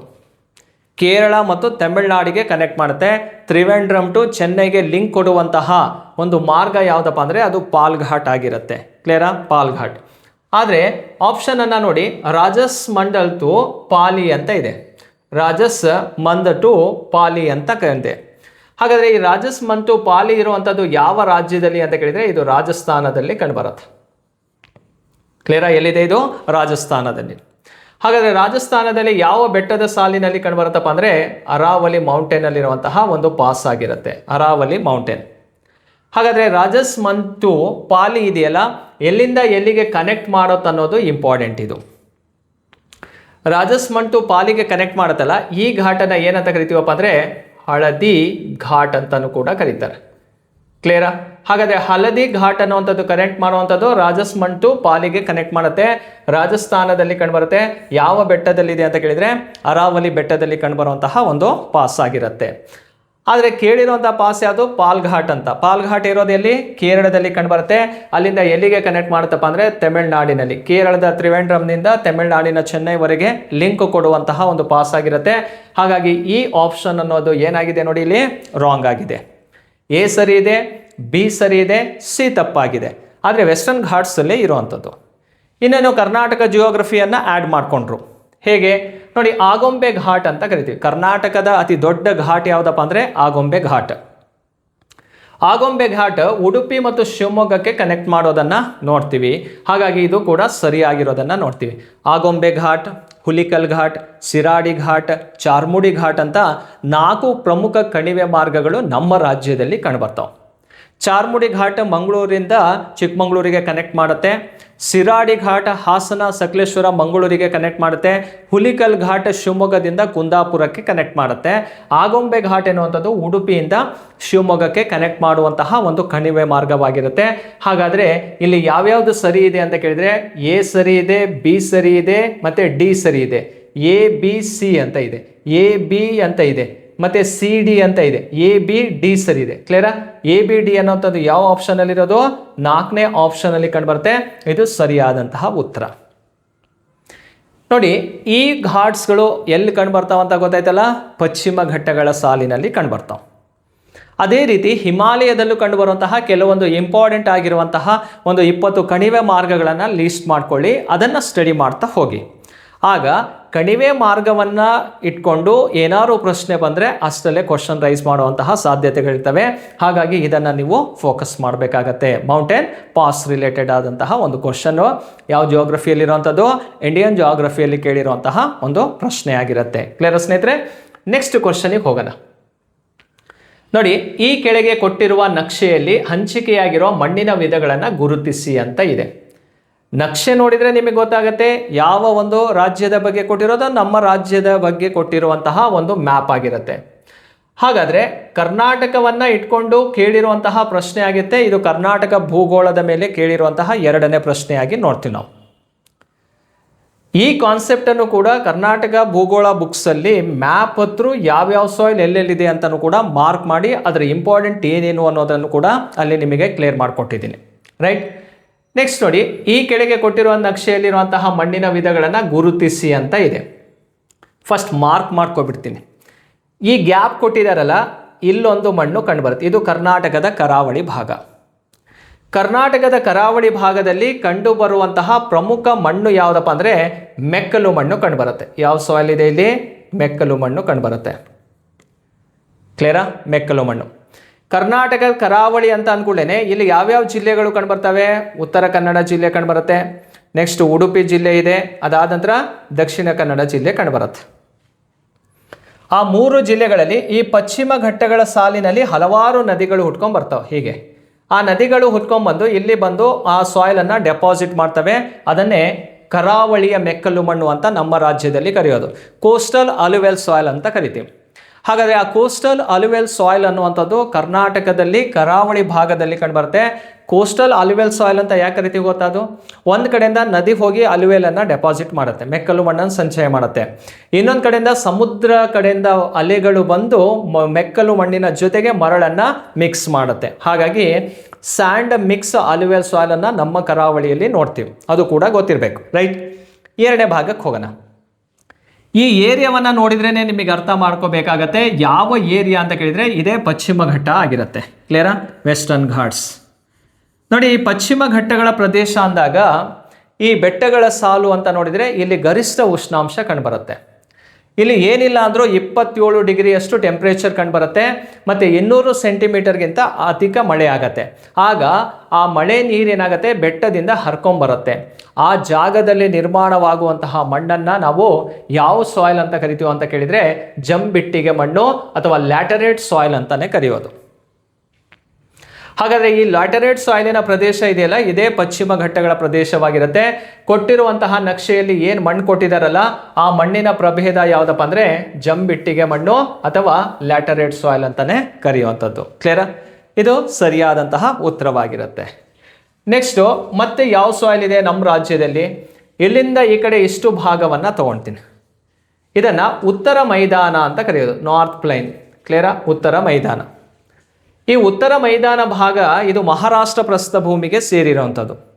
ಆ ಮಹಾರಾಷ್ಟ್ರ ಪ್ರಸ್ಥಭೂಮಿಗೆ ಸೇರಿರುವಂತಹ ಈ ಭಾಗದಲ್ಲಿ ಯಾವ ಮಣ್ಣು ಅತಿ ಹೆಚ್ಚಾಗಿ ಕಂಡುಬರುತ್ತೆ ಅಂತ ಕೇಳಿದರೆ ಇಲ್ಲಿ ಕಪ್ಪು ಮಣ್ಣು ಕಂಡುಬರೋದನ್ನು ನೋಡ್ತೀವಿ. ಹಾಗಾದರೆ ಕರ್ನಾಟಕದ ಈ ಮ್ಯಾಪನ್ನು ಕಟ್ ಮಾಡಿ ಅಥವಾ ಇದನ್ನು ಬ್ಲ್ಯಾಕ್ ಮಾಡಿಬಿಟ್ಟು ಇಲ್ಲಿ ಯಾವ ಮಣ್ಣು ಕಂಡುಬರುತ್ತೆ ಅಂತ ಕೇಳಿದರೆ ನೋಡಿ, ಅಲ್ಲಿ ಕಪ್ಪು ಮಣ್ಣು ಕಂಡುಬರುತ್ತೆ. ಈ ಕಪ್ಪು ಮಣ್ಣು ಇದೆಯಲ್ಲ, ಯಾವ ಶಿಲೆಗಳ ಶಿಥಿಲೀಕರಣದಿಂದ ಉಂಟಾಗತ್ತಂದರೆ ಬಸಾಲ್ಟ್ ಶಿಲೆಗಳ ಶಿಥಿಲೀಕರಣದಿಂದ ನಿರ್ಮಾಣವಾಗುವಂತಹ ಮಣ್ಣು ಯಾವುದಪ್ಪ ಅಂತ ಕೇಳಿದರೆ ಅದು ಕಪ್ಪು ಮಣ್ಣು ಆಗಿರುತ್ತೆ. ನೆಕ್ಸ್ಟ್ ಈ ಏರಿಯಾ ಇದೆಯಲ್ಲ, ಇಷ್ಟು ಏರಿಯಾ, ಇದನ್ನು ದಕ್ಷಿಣ ಮೈದಾನ ಅಂತಾನೆ ಕರೆಯೋದು. ದಕ್ಷಿಣ ಮೈದಾನ ಇದು ಸೌತ್ ಪ್ಲೈನ್. ಆ ದಕ್ಷಿಣ ಮೈದಾನ ಭಾಗದಲ್ಲಿ ಗ್ರಾನೈಟ್ ಶಿಲೆಗಳು ಹೆಚ್ಚು ಕಂಡುಬರುತ್ತೆ. ಯಾವ ರಾಕ್ಸು? ಗ್ರಾನೈಟ್ ಶಿಲೆಗಳು ಹೆಚ್ಚು ಕಂಡುಬರ್ತಾವೆ. ಆ ಗ್ರಾನೈಟ್ ಶಿಲೆಗಳ ಶಿಥಿಲೀಕರಣದಿಂದ ಯಾವ ಮಣ್ಣು ನಿರ್ಮಾಣವಾಗತ್ತಪ್ಪ ಅಂದರೆ ಕೆಂಪು ಮಣ್ಣು ನಿರ್ಮಾಣವಾಗತ್ತೆ. ಹಾಗಾದರೆ ಕರ್ನಾಟಕದ ದಕ್ಷಿಣ ಮೈದಾನದಲ್ಲಿ ಯಾವ ಮಣ್ಣು ಕಂಡುಬರುತ್ತೆ ಅಂದರೆ ಕೆಂಪು ಮಣ್ಣು ಕಂಡುಬರುತ್ತೆ. ಓಕೆ, ನೋಡಿ, ಮೆಕ್ಕಲು ಮಣ್ಣು ಅಂತ ಕೇಳಿದರೆ ಕರ್ನಾಟಕದಲ್ಲಿ ಎಲ್ಲಿದೆ? ಕರಾವಳಿ ಭಾಗದಲ್ಲಿ ಕಂಡುಬರುತ್ತೆ. ಜಂಬಿಟ್ಟಿಗೆ ಮಣ್ಣು ಎಲ್ಲಿದೆ? ಇದು ಪಶ್ಚಿಮ ಘಟ್ಟಗಳ ಸಾಲಿನಲ್ಲಿ ಕಂಡುಬರುವಂಥದ್ದು. ಕಪ್ಪು ಮಣ್ಣು ಉತ್ತರ ಮೈದಾನದಲ್ಲಿ ಕಂಡುಬರುತ್ತೆ, ಕೆಂಪು ಮಣ್ಣು ದಕ್ಷಿಣ ಮೈದಾನದಲ್ಲಿ ಕಂಡುಬರುತ್ತೆ. ಇದು ಕರ್ನಾಟಕದಲ್ಲಿ ಕಂಡುಬರುವಂತಹ 4 ಮಣ್ಣಿನ ಪ್ರಭೇದಗಳನ್ನು ನಾವಿಲ್ಲಿ ಅಥವಾ 4 ಮಣ್ಣಿನ ವಿಧಗಳನ್ನು ನಾವಿಲ್ಲಿ ನೋಡ್ತಾ ಹೋಗಬೇಕಾಗತ್ತೆ. ಸೊ ಇದನ್ನು ಇಟ್ಕೊಂಡು ಕ್ವಶನ್ ಆಗಿ ಈ ರೀತಿ ಕೇಳಿದ್ದಾನೆ. ಏನು ಮ್ಯಾಪ್ ಕೊಟ್ಟರು ಏನಂತೆ, ನಿಮಗೆ ಏರಿಯಾ ಪಕ್ಕ ಇತ್ತಂದರೆ ಇದನ್ನು ಆನ್ಸರ್ ಮಾಡ್ಕೊಳ್ತಾ ಹೋಗ್ಬೋದು. ಕ್ಲಿಯರ್ ಸ್ನೇಹಿತರೆ? ನೋಡಿ, 6ನೇ ಪ್ರಶ್ನೆ ಕೊಟ್ಟಿರುವಂಥದ್ದು. ಇದಕ್ಕೆ ರೈಟ್ ಉತ್ತರ ಯಾವುದಪ್ಪ ಅಂದರೆ ಜಂಬಿಟ್ಟಿಗೆ ಮಣ್ಣು ಅನ್ನೋದು ಸರಿಯಾದಂತಹ ಉತ್ತರವಾಗಿರುತ್ತೆ. ನೆಕ್ಸ್ಟ್ ಕ್ವಶನ್ಗೆ ಹೋಗೋಣ ಸ್ನೇಹಿತರೆ. ನೋಡಿ, ಭಾರತದ ಬಂದರುಗಳಿಗೆ ಸಂಬಂಧಿಸಿದಂತೆ ಕೆಳಗಿನ ಯಾವ ಜೋಡಿಗಳು ಸರಿಯಾಗಿದೆ? ಇಂಡಿಯನ್ ಜಿಯೋಗ್ರಫಿ ಪ್ರಶ್ನೆ ಇದು. ಈಗ ಭಾರತದಲ್ಲಿ ಪ್ರಮುಖ ಅಂತಾರಾಷ್ಟ್ರೀಯ ಬಂದರುಗಳು ಕಂಡುಬರ್ತಾವೆ. ಹಲವಾರು ಬಂದರುಗಳಿದ್ದಾವೆ. ಅದರಲ್ಲಿ ಇಂಟರ್ನ್ಯಾಷನಲ್ ಪೋರ್ಟ್ ಅಂತ ಕೇಳಿದರೆ ಭಾರತದಲ್ಲಿ ಒಟ್ಟು ಎಷ್ಟು ಅಂತಾರಾಷ್ಟ್ರೀಯ ಬಂದರುಗಳು ಕಂಡುಬರ್ತಾವೆ ಅಂದರೆ 14 ಅಂತಾರಾಷ್ಟ್ರೀಯ ಬಂದರುಗಳನ್ನು ನೋಡ್ತೀವಿ. 14 ಇಂಟರ್ನ್ಯಾಷನಲ್ ಪೋರ್ಟ್ ಇನ್ ಇಂಡಿಯಾ. ಹಾಗಾದರೆ ಭಾರತದಲ್ಲಿ ಕಂಡುಬರುವಂತಹ 14 ಅಂತಾರಾಷ್ಟ್ರೀಯ ಬಂದರುಗಳಲ್ಲಿ ಕೆಲವೊಂದು ಬಂದರುಗಳಿಗೆ ವ್ಯಕ್ತಿಯ ಹೆಸರಿನಿಂದ ಗುರುತು ಮಾಡಿರೋದನ್ನು ಕೂಡ ನಾವು ನೋಡ್ಬೋದು. ಈಗ ಭಾರತದಲ್ಲಿರುವಂತಹ ಪ್ರಮುಖ ಅಂತಾರಾಷ್ಟ್ರೀಯ ಬಂದರುಗಳನ್ನು ಹಾಗೆ ಮ್ಯಾಪಲ್ಲಿ ಒಂದು ಮಾರ್ಕ್ ಮಾಡಿ ತೋರಿಸ್ತೀನಿ. ಅದನ್ನು ನೆನಪಲ್ಲಿ ಇಟ್ಕೊಳ್ಳಿ, ಯಾವ್ಯಾವ ಬಂದರು ಎಲ್ಲಿದಾವಂತ. ನೋಡಿ, ಇಲ್ಲಿ ಕಾಂಡ್ಲಾ ಬಂದರು ಕಂಡುಬರುತ್ತೆ, ಗುಜರಾತ್ ಭಾಗದಲ್ಲಿ ಕಂಡುಬರೋದು. ನೆಕ್ಸ್ಟ್ ಮುಂಬೈ ಬಂದರು, ಅದಾದ ನಂತರ ನವಶೇವಾ ಬಂದರು ಅಂತ ಕಂಡುಬರುತ್ತೆ. ಸೊ ನೆಕ್ಸ್ಟ್ ಮರ್ಮಗೋವಾ ಬಂದರಿದೆ. ನೆಕ್ಸ್ಟ್ ನವಮಂಗಳೂರು ಬಂದರು, ಅದಾದ ನಂತರ ಕೊಚ್ಚಿನ್ ಬಂದರು ಕಂಡುಬರುತ್ತೆ. 6 ಪ್ರಮುಖವಾದಂತಹ ಬಂದರುಗಳು ಪಶ್ಚಿಮ ಕರಾವಳಿಯಲ್ಲಿ ಕಂಡುಬರುತ್ತೆ. ನೆಕ್ಸ್ಟ್ ನೋಡಿ, ಟುಟುಕೋರಿನ್ ಬಂದರು ಕಂಡುಬರುತ್ತೆ. ನೆಕ್ಸ್ಟು ಚೆನ್ನೈ ಬಂದರಿದೆ, ಎನ್ನೋರ್ ಬಂದರು ಕಂಡುಬರುತ್ತೆ, ವಿಶಾಖಪಟ್ಟಣಂ ಬಂದರು ಆಂಧ್ರ ಪ್ರದೇಶದಲ್ಲಿ ಕಂಡುಬರುವಂಥದ್ದು. ಅದಾದ ನಂತರ ಒಡಿಸ್ಸಾದಲ್ಲಿ ಪಾರಾದೀಪ, ಹಾಗೆ ಹಾಲ್ಡಿಯಾ ಬಂದರು ವೆಸ್ಟ್ ಬೆಂಗಾಲ್ ಭಾಗದಲ್ಲಿ. ಅದಾದ ನಂತರ ಕೋಲ್ಕತ್ತಾ ಬಂದರು ಕಂಡುಬರುತ್ತೆ. ನೆಕ್ಸ್ಟ್ ಅಂಡಮಾನ್ ನಿಕೋಬಾರ್ ದ್ವೀಪ ಇದೆಯಲ್ಲ ಆ ಭಾಗದಲ್ಲಿ ಪೋರ್ಟ್ ಬ್ಲೇರ್ ಅಂತ ಒಂದು ಬಂದರು ಕಂಡುಬರುತ್ತೆ. ನೋಡಿ 1 2 3 4 5 6 7 8 9 10 11 12 13 ಇಲ್ಲೊಂದು 14 ಬಂದರುಗಳಿದಾವೆ. ಹಾಗಾದರೆ ಭಾರತದಲ್ಲಿ ಕಂಡುಬರುವಂತಹ ಒಟ್ಟು ಅಂತಾರಾಷ್ಟ್ರೀಯ ಬಂದರುಗಳ ಸಂಖ್ಯೆ ಎಷ್ಟು? 14 ಅಂತಾರಾಷ್ಟ್ರೀಯ ಬಂದರುಗಳನ್ನು ನಾವು ನೋಡ್ತೀವಿ. ಹಾಗಾದರೆ ಆ 14 ಅಂತಾರಾಷ್ಟ್ರೀಯ ಬಂದರುಗಳಲ್ಲಿ ಯಾವ್ಯಾವ ಬಂದರಿಗೆ ಯಾವ್ಯಾವ ಟೈಟಲ್ ಅನ್ನು ಕೊಟ್ಟಿದ್ದಾರೆ ಅನ್ನೋದನ್ನ ಇಲ್ಲಿ ನೋಡ್ತಾ ಹೋಗ್ಬೇಕಾಗತ್ತೆ. ನೋಡಿ, ಮಹಾರಾಷ್ಟ್ರದಲ್ಲಿ 2 ಪ್ರಮುಖ ಬಂದರುಗಳಿದ್ದಾವೆ. ಆ 2 ಬಂದರುಗಳು ಒಂದು ಮುಂಬೈ ಬಂದರು ಮತ್ತು ಇನ್ನೊಂದು ನವಶೇವಾ ಬಂದರು. ಹಾಗಾದರೆ ಆ ನವಶೇವಾ ಬಂದರಿದೆಯಲ್ಲ, ಆ ನವಶೇವಾ ಬಂದರನ್ನು ಏನಂತ ಕರೀತಾರಪ್ಪ ಅಂದರೆ ಜವಾಹರ್ಲಾಲ್ ನೆಹರು ಪೋರ್ಟ್ ಅಂತ ಕರೀತಾರೆ. JNPT ಪೋರ್ಟ್ ಅಂತಲೂ ಕೂಡ ಕರೆಯೋದು, ಅಂದರೆ ಜವಾಹರ್ಲಾಲ್ ನೆಹರು ಪೋರ್ಟ್ ಅಂತ. ಕ್ಲಿಯರಾ? ಹಾಗಾದರೆ ಜವಾಹರ್ಲಾಲ್ ನೆಹರು ಪೋರ್ಟ್ ಅನ್ನೋದನ್ನು ನವಶೇವಾ ಬಂದರು ಅಂತ ಕರಿತೀವಿ. ಯಾವ ರಾಜ್ಯದಲ್ಲಿದೆ ಅಂತ ಕೇಳಿದರೆ ಇದು ಮಹಾರಾಷ್ಟ್ರದಲ್ಲಿ ಕಂಡುಬರೋದು. ನೆಕ್ಸ್ಟ್ ನೋಡಿ, ದೀನ್ ದಯಾಳ್ ಉಪಾಧ್ಯಾಯ ಬಂದರು ಅಂತ ಕರಿತೀವಿ. ದೀನ್ ದಯಾಳ್ ಉಪಾಧ್ಯಾಯ ಬಂದರು ಇದೆಯಲ್ಲ, ಯಾವ ಬಂದರಿಗೆ ಕರೆಯುವಂಥ ಹೆಸರು? ಕಾಂಡ್ಲಾ ಬಂದರು, ಗುಜರಾತ್ ರಾಜ್ಯದಲ್ಲಿ ಕಂಡುಬರುತ್ತೆ. ಇಲ್ಲಿರುವಂತಹ ಒಂದು ಬಂದರಾಗಿರುತ್ತೆ. ನೆಕ್ಸ್ಟ್ ನೋಡಿ, ಸ್ಟೇಟ್ ಗೊತ್ತಾಯ್ತಲ್ಲ, ಗುಜರಾತ್ ರಾಜ್ಯದಲ್ಲಿ ಕಂಡುಬರೋದು. VO ಚಿದಂಬರನಾರ್ ಬಂದರು ಅಂತ ಕಂಡುಬರುತ್ತೆ. ಚಿದಂಬರನಾರ್ ಬಂದರು ಅನ್ನುವಂಥದ್ದು ನೋಡಿ, ಪಾರಾದೀಪ್ ಅಂತ ಇದೆ. ಪಾರಾದೀಪ್ ಇರೋದು ಒಡಿಸ್ಸಾದಲ್ಲಿ, ಚಿದಂಬರನಾರ್ ಅಂತ ಇರೋದು ತಮಿಳುನಾಡಿನಲ್ಲಿ ಕಂಡುಬರುವಂಥದ್ದು. ಓಕೆ, ಕಾಮರಾಜನ್ ಬಂದರು ಅಂತ ಕಂಡುಬರುತ್ತೆ. ಯಾವ ಬಂದರಿಗೆ ಕರೀತಾರೆ? ಎನ್ನೋರ್ ಬಂದರು. ಇದು ಕೂಡ ಎಲ್ಲಿರುವಂಥದ್ದು? ತಮಿಳುನಾಡಿನಲ್ಲಿ. ಹಾಗಾದರೆ ಪಾರಾದೀಪ್ ಬಂದರು ಯಾವ ರಾಜ್ಯದಲ್ಲಿ ಕಂಡುಬರುತ್ತಿದ್ದು? ಒಡಿಸ್ಸಾ ರಾಜ್ಯದಲ್ಲಿ ಕಂಡುಬರುವಂತಹ ಒಂದು ಬಂದರು ಯಾವುದಾಗಿರುತ್ತೆ? ಪಾರಾದೀಪ್ ಬಂದರಾಗಿರುತ್ತೆ. ನೋಡಿ, ಇದರಲ್ಲಿ ಸರಿಯಾದಂಥ ಉತ್ತರವನ್ನು ಫಸ್ಟ್ ನೋಡೋಣ. 1ನೇದು ಸರಿಯಾಗಿದೆ, 2ನೇದು ಕೂಡ ಸರಿಯಾಗಿದೆ, 3ನೇ ತಪ್ಪಿದೆ, 4ನೇದು ಸರಿ ಇದೆ. ABD ಅನ್ನೋದು ಸರಿ. ಎಲ್ಲಿದೆ ನೋಡಿ, ABD ಅನ್ನೋದು ಸರಿ. ಹಾಗಾಗಿ 3ನೇ ಆಪ್ಷನ್ ಇದಕ್ಕೆ ರೈಟ್ ಆನ್ಸರ್ ಆಗಿರುತ್ತೆ. ಕ್ಲಿಯರಾ? ನೆಕ್ಸ್ಟ್ ನೋಡಿ ಸ್ನೇಹಿತರೆ, ಇಲ್ಲಿ ಶ್ಯಾಮ್ ಪ್ರಸಾದ್ ಮುಖರ್ಜಿ ಪೋರ್ಟ್ ಅಂತ ಇದೆ. ಯಾವ ಬಂದರನ್ನು ಶ್ಯಾಮ್ ಪ್ರಸಾದ್ ಮುಖರ್ಜಿ ಬಂದರು ಅಂತ ಕರಿತೀವಿ ಅಂದರೆ ಕೋಲ್ಕತ್ತಾ ಬಂದರಿದೆಯಲ್ಲ ಅದಕ್ಕೆ ಕರೆಯುವಂತಹ ಹೆಸರಾಗಿರುತ್ತೆ. ನೋಡಿ, ಟ್ಯುಟುಕೋರಿನ್ ಪೋರ್ಟ್ ಇದೆಯಲ್ಲ, ಸಾರಿ ಇಲ್ಲಿ ಕ್ಲಿಯರ್ ಮಾಡ್ಕೊಳ್ಳೋಣ. ಯಾವ ಬಂದರ್ ಅಂತ ಕೇಳಿದರೆ ಈ ಟ್ಯುಟುಕೋರಿನ್ ಬಂದರ್ ಇದೆಯಲ್ಲ, ಟ್ಯುಟುಕೋರಿನ್ ಬಂದರಿಗೆ ಕರೆಯುವಂತಹ ಹೆಸರು ಏನಪ್ಪ ಅಂದರೆ VO ಚಿದಂಬರಂ ಪೋರ್ಟ್ ಅಂತಾನೆ ಕರೀತಾರೆ. ಯಾವ ಬಂದರಿಗೆ ಕರೆಯೋದು? VO ಚಿದಂಬರಂ ಪೋರ್ಟ್ ಅಂತ ಕರೆಯುವಂಥದ್ದು ಟ್ಯುಟುಕೋರಿನ್ ಬಂದರಿಗೆ ಕರೆಯುವಂಥದ್ದು. ಇದು ಕೂಡ ಯಾವ ರಾಜ್ಯದಲ್ಲಿದೆ ಅಂತ ಕೇಳಿದರೆ ತಮಿಳುನಾಡಿನಲ್ಲಿ ಕಂಡುಬರುತ್ತೆ. ಕ್ಲಿಯರಾ? ತಮಿಳುನಾಡಿನಲ್ಲಿ ಕಂಡುಬರುವಂತಹ ಒಂದು ಪ್ರಮುಖ ಬಂದರು ಯಾವುದು? ಟ್ಯುಟುಕೋರಿನ್ ಪೋರ್ಟು. ಆ ಟ್ಯುಟುಕೋರಿನ್ ಪೋರ್ಟಿಗೆ ಕರೆಯುವಂಥ ಹೆಸರು VO ಚಿದಂಬರನಾರ್ ಬಂದರು ಅಂತಾನೆ ಕರಿತೀವಿ. ಚೆನ್ನೈ ಬಂದರಲ್ಲ, ಮಿಸ್ ಆಗಿದೆ, ಇಲ್ಲಿ ನೋಡ್ಕೊಳ್ರಿ. ಕ್ಲಿಯರಾ? ಸೊ ಹಾಗಾದರೆ ಸರಿಯಾದಂತಹ ಉತ್ತರ ಯಾವುದನ್ನೋದು ಕೂಡ ನಮಗಿಲ್ಲಿ ಗೊತ್ತಾಯಿತು. ಎಷ್ಟನೇ ಪ್ರಶ್ನೆ ಸ್ನೇಹಿತರೆ? ಇದು 7th ಕ್ವಶನ್ ಆಗಿರುತ್ತೆ. ನೆಕ್ಸ್ಟು 8ನೇ ಪ್ರಶ್ನೆಗೆ ಹೋಗೋಣ. ಈ ಕೆಳಗಿನ ಯಾವ ರಾಜ್ಯದ ಮೂಲಕ ಕರ್ಕಾಟಕ ಸಂಕ್ರಾಂತಿ ವೃತ್ತವು ಹಾದು ಹೋಗುವುದಿಲ್ಲ ಅಂತ ಇದೆ. ಯಾವ ರಾಜ್ಯದ ಮೂಲಕ ಕರ್ಕಾಟಕ ಸಂಕ್ರಾಂತಿ ವೃತ್ತ ಹಾದು ಹೋಗಲ್ಲ ಅಂತ ಕೇಳಿದರೆ ಇಲ್ಲಿ ಆಪ್ಷನ್ ಅನ್ನು ನೋಡೋಣ. ಫಸ್ಟ್ ಹಾಗಾದರೆ ಇಂಪಾರ್ಟೆಂಟ್ ಏನಂತ ಕ್ಲಿಯರ್ ಮಾಡ್ಕೊಳ್ಳಿ, ಆಮೇಲೆ ಯಾವ ರಾಜ್ಯ ಅಂತ ನೀವೇ ಆನ್ಸರ್ ಮಾಡ್ಬೋದು, ಅಥವಾ ನಿಮಗೆ ಆಲ್ರೆಡಿ ಕೀ ಉತ್ತರ ಸಿಕ್ಕಿರೋದ್ರಿಂದ ಆನ್ಸರು ಕೂಡ ಗೊತ್ತಿದೆ. ಕರ್ಕಾಟಕ ಸಂಕ್ರಾಂತಿ ವೃತ್ತ ಅನ್ನೋದಾದರೆ ಭಾರತದಲ್ಲಿ ಒಟ್ಟು ಎಷ್ಟು ರಾಜ್ಯಗಳಲ್ಲಿ ಹಾದು ಹೋಗುತ್ತೆ ಅನ್ನೋದನ್ನು ತಲೆಯಲ್ಲಿ ಇಟ್ಕೊಳ್ಳಿ. ಭಾರತದ 8 ರಾಜ್ಯಗಳಲ್ಲಿ ಹಾದು ಹೋಗುತ್ತೆ ಕರ್ಕಾಟಕ ಸಂಕ್ರಾಂತಿ ವೃತ್ತ. ಹಾಗಾದರೆ ಭಾರತದ 8 ರಾಜ್ಯಗಳಲ್ಲಿ ಹಾದು ಹೋಗುವಂತಹ ಟ್ರಾಪಿಕ್ ಆಫ್ ಕ್ಯಾನ್ಸರ್ ಯಾವ್ಯಾವ ರಾಜ್ಯಗಳಲ್ಲಿ ಹಾದು ಹೋಗುತ್ತೆ ನೋಡಿ. ವೆಸ್ಟಿಂದ ತಗೊಳ್ಳೋದಾದರೆ ಗುಜರಾತ್, ಆಮೇಲೆ ರಾಜಸ್ಥಾನ, ಅದಾದ ನಂತರ ಮಧ್ಯಪ್ರದೇಶ್, ಛತ್ತೀಸ್ಗಢ, ನೆಕ್ಸ್ಟು ಜಾರ್ಖಂಡ್, ವೆಸ್ಟ್ ಬೆಂಗಾಲ್, ತ್ರಿಪುರಾ, ಮಿಜೋರಾಂ ರಾಜ್ಯಗಳಲ್ಲಿ ಹಾದೋಗುತ್ತೆ. ಗುಜರಾತ್, ರಾಜಸ್ಥಾನ್, ಮಧ್ಯಪ್ರದೇಶ್, ಛತ್ತೀಸ್ಗಢ, ಜಾರ್ಖಂಡ್, ವೆಸ್ಟ್ ಬೆಂಗಾಲ್, ತ್ರಿಪುರಾ, ಮಿಜೋರಾಂ ಒಟ್ಟು 8 ರಾಜ್ಯಗಳಲ್ಲಿ ಹಾದು ಹೋಗ್ತಾ ಇರೋವಂಥದ್ದು ನೋಡಿ. 1 2 3 4 5 6 7 8 ರಾಜ್ಯಗಳಲ್ಲಿ ಹಾದು ಹೋಗುತ್ತೆ. ವೆಸ್ಟಲ್ಲಿ ನೋಡಿದಾಗ ಗುಜರಾತ್, ಈಸ್ಟಲ್ಲಿ ಲಾಸ್ಟ್ ಸ್ಟೇಟ್ ಯಾವುದಪ್ಪ ಅಂದರೆ ಮಿಜೋರಾಂ. ಅಷ್ಟೂ ರಾಜ್ಯಗಳಲ್ಲಿ ಹಾದು ಹೋಗುವಂತಹ ಒಂದು ರೇಖೆ ಯಾವುದಪ್ಪ ಅಂದರೆ ಈ ಟ್ರಾಪಿಕ್ ಆಫ್ ಕ್ಯಾನ್ಸರ್. ಈ ಟ್ರಾಪಿಕ್ ಆಫ್ ಕ್ಯಾನ್ಸರ್ ಅನ್ನೋಂಥದ್ದು ಭಾರತವನ್ನು 2 ವಾಯುಗುಣದ ವಲಯವಾಗಿ ವಿಭಾಗ ಮಾಡುತ್ತೆ.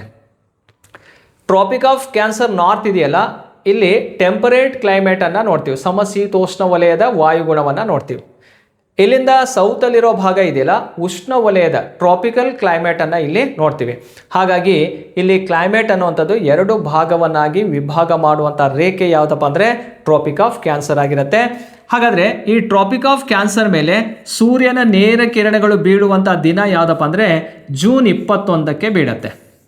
ಜೂನ್ 21ಗೆ ಡೈರೆಕ್ಟ್ ಸನ್ರೈಸ್ ಇರುತ್ತೆ ಟ್ರಾಪಿಕ್ ಆಫ್ ಕ್ಯಾನ್ಸರ್ ಮೇಲೆ. ಆ ಜೂನ್ 21ರಂದು ಭಾರತದಲ್ಲಿ ದೀರ್ಘ ಹಗಲಿರುತ್ತೆ, ಲಾಂಗ್ ಡೇ ಇರುತ್ತೆ ಇಂಡಿಯಾದಲ್ಲಿ. ಕ್ವಶನ್ ಬಂದಿರೋವಂಥದ್ದೇ, ಭಾರತದಲ್ಲಿ ದೀರ್ಘ ಹಗಲು ಇರುವಂತಹ ದಿನ ಯಾವುದು ಅಂತ ಕೇಳಿದರೆ ಆ ದಿನ ಜೂನ್ 21 ಆಗಿರುತ್ತೆ. ಹಾಗಾದರೆ ಆ ಜೂನ್ 21ನ್ನೇ ವಿಶ್ವ ಯೋಗ ದಿನ ಅಂತಲೂ ಕೂಡ ಆಚರಣೆ ಮಾಡ್ತೀವಿ. ವರ್ಲ್ಡ್ ಯೋಗ ಡೇ ಅಂತ ಕೇಳಿದರೆ ಜೂನ್ 21 ಆಗಿರುತ್ತೆ.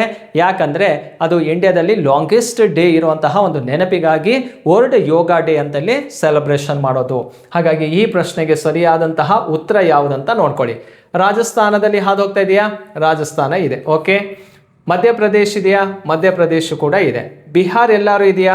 ನೋಡಿ, ಬಿಹಾರ್ ಇಲ್ಲಿರುವಂಥದ್ದು, ಹಾಗಾಗಿ ಬಿಹಾರ್ ಅಲ್ಲ. ವೆಸ್ಟ್ ಬೆಂಗಾಲ್ ಇದೆಯಾ? ಇದು ವೆಸ್ಟ್ ಬೆಂಗಾಲ್ ಇದೆ. ಹಾಗಾಗಿ ಬಿಹಾರ್ ಅನ್ನೋದು ತಪ್ಪಾಗಿದೆ. ಮಧ್ಯಪ್ರದೇಶದಲ್ಲೂ ಹೋಗುತ್ತೆ, ವೆಸ್ಟ್ ಬೆಂಗಾಲಲ್ಲೂ ಹಾದು ಹೋಗುತ್ತೆ. ಹಾಗಾದರೆ ಸರಿಯಾದಂಥ ಉತ್ತರ ಯಾವುದು? 3ನೇ ಆಪ್ಷನ್ ಅನ್ನೋದು ರೈಟ್ ಆನ್ಸರ್ ಆಗಿರುತ್ತೆ. ಕ್ಲಿಯರಾ? ಇದು ಯಾವುದಕ್ಕೆ ಸಂಬಂಧಿಸಿರೋದು? ಟ್ರಾಪಿಕ್ ಆಫ್ ಕ್ಯಾನ್ಸರ್ ರಿಲೇಟೆಡ್ ಆದಂತಹ ಒಂದು ಪ್ರಶ್ನೆ ಆಗಿರುತ್ತೆ. ನೆಕ್ಸ್ಟ್ ಕ್ವಶನಿಗೆ ಹೋಗೋಣ. ಹೊಂದಿಸಿ ಬರೆಯಿರಿ ಅಂತ ಇದೆ. ಆ ಹೊಂದಿಸಿ ಬರೆಯಿರಿ ಕೊಟ್ಟು ಏನು ಕೊಟ್ಟಿದ್ದಾರೆ? ಕೆಲವೊಂದು ಸಿಮೆಂಟ್ ಕೈಗಾರಿಕೆಗಳನ್ನು ಕೊಟ್ಟಿದ್ದಾರೆ, ಅಥವಾ ಸಿಮೆಂಟ್ ಉತ್ಪಾದನೆ ಮಾಡುವಂತಹ ಒಂದು ಪ್ರದೇಶವನ್ನು ಕೊಟ್ಟಿದ್ದಾರೆ. ಮತ್ತು ಎರಡನೇದು ರಾಜ್ಯಗಳನ್ನು ಕೊಟ್ಟಿರುವಂಥದ್ದು. ಯಾವ್ಯಾವ ರಾಜ್ಯಗಳಿದಾವಂತ ನೋಡಿ. ಲಾಖೇರಿ ಅಂತ ಇದೆ. ಲಾಖೇರಿ ಅನ್ನುವಂಥದ್ದು ಎಲ್ಲಿ ಕಂಡುಬರುತ್ತೆ ಅಂದರೆ ರಾಜಸ್ಥಾನದಲ್ಲಿ ಕಂಡುಬರುತ್ತೆ.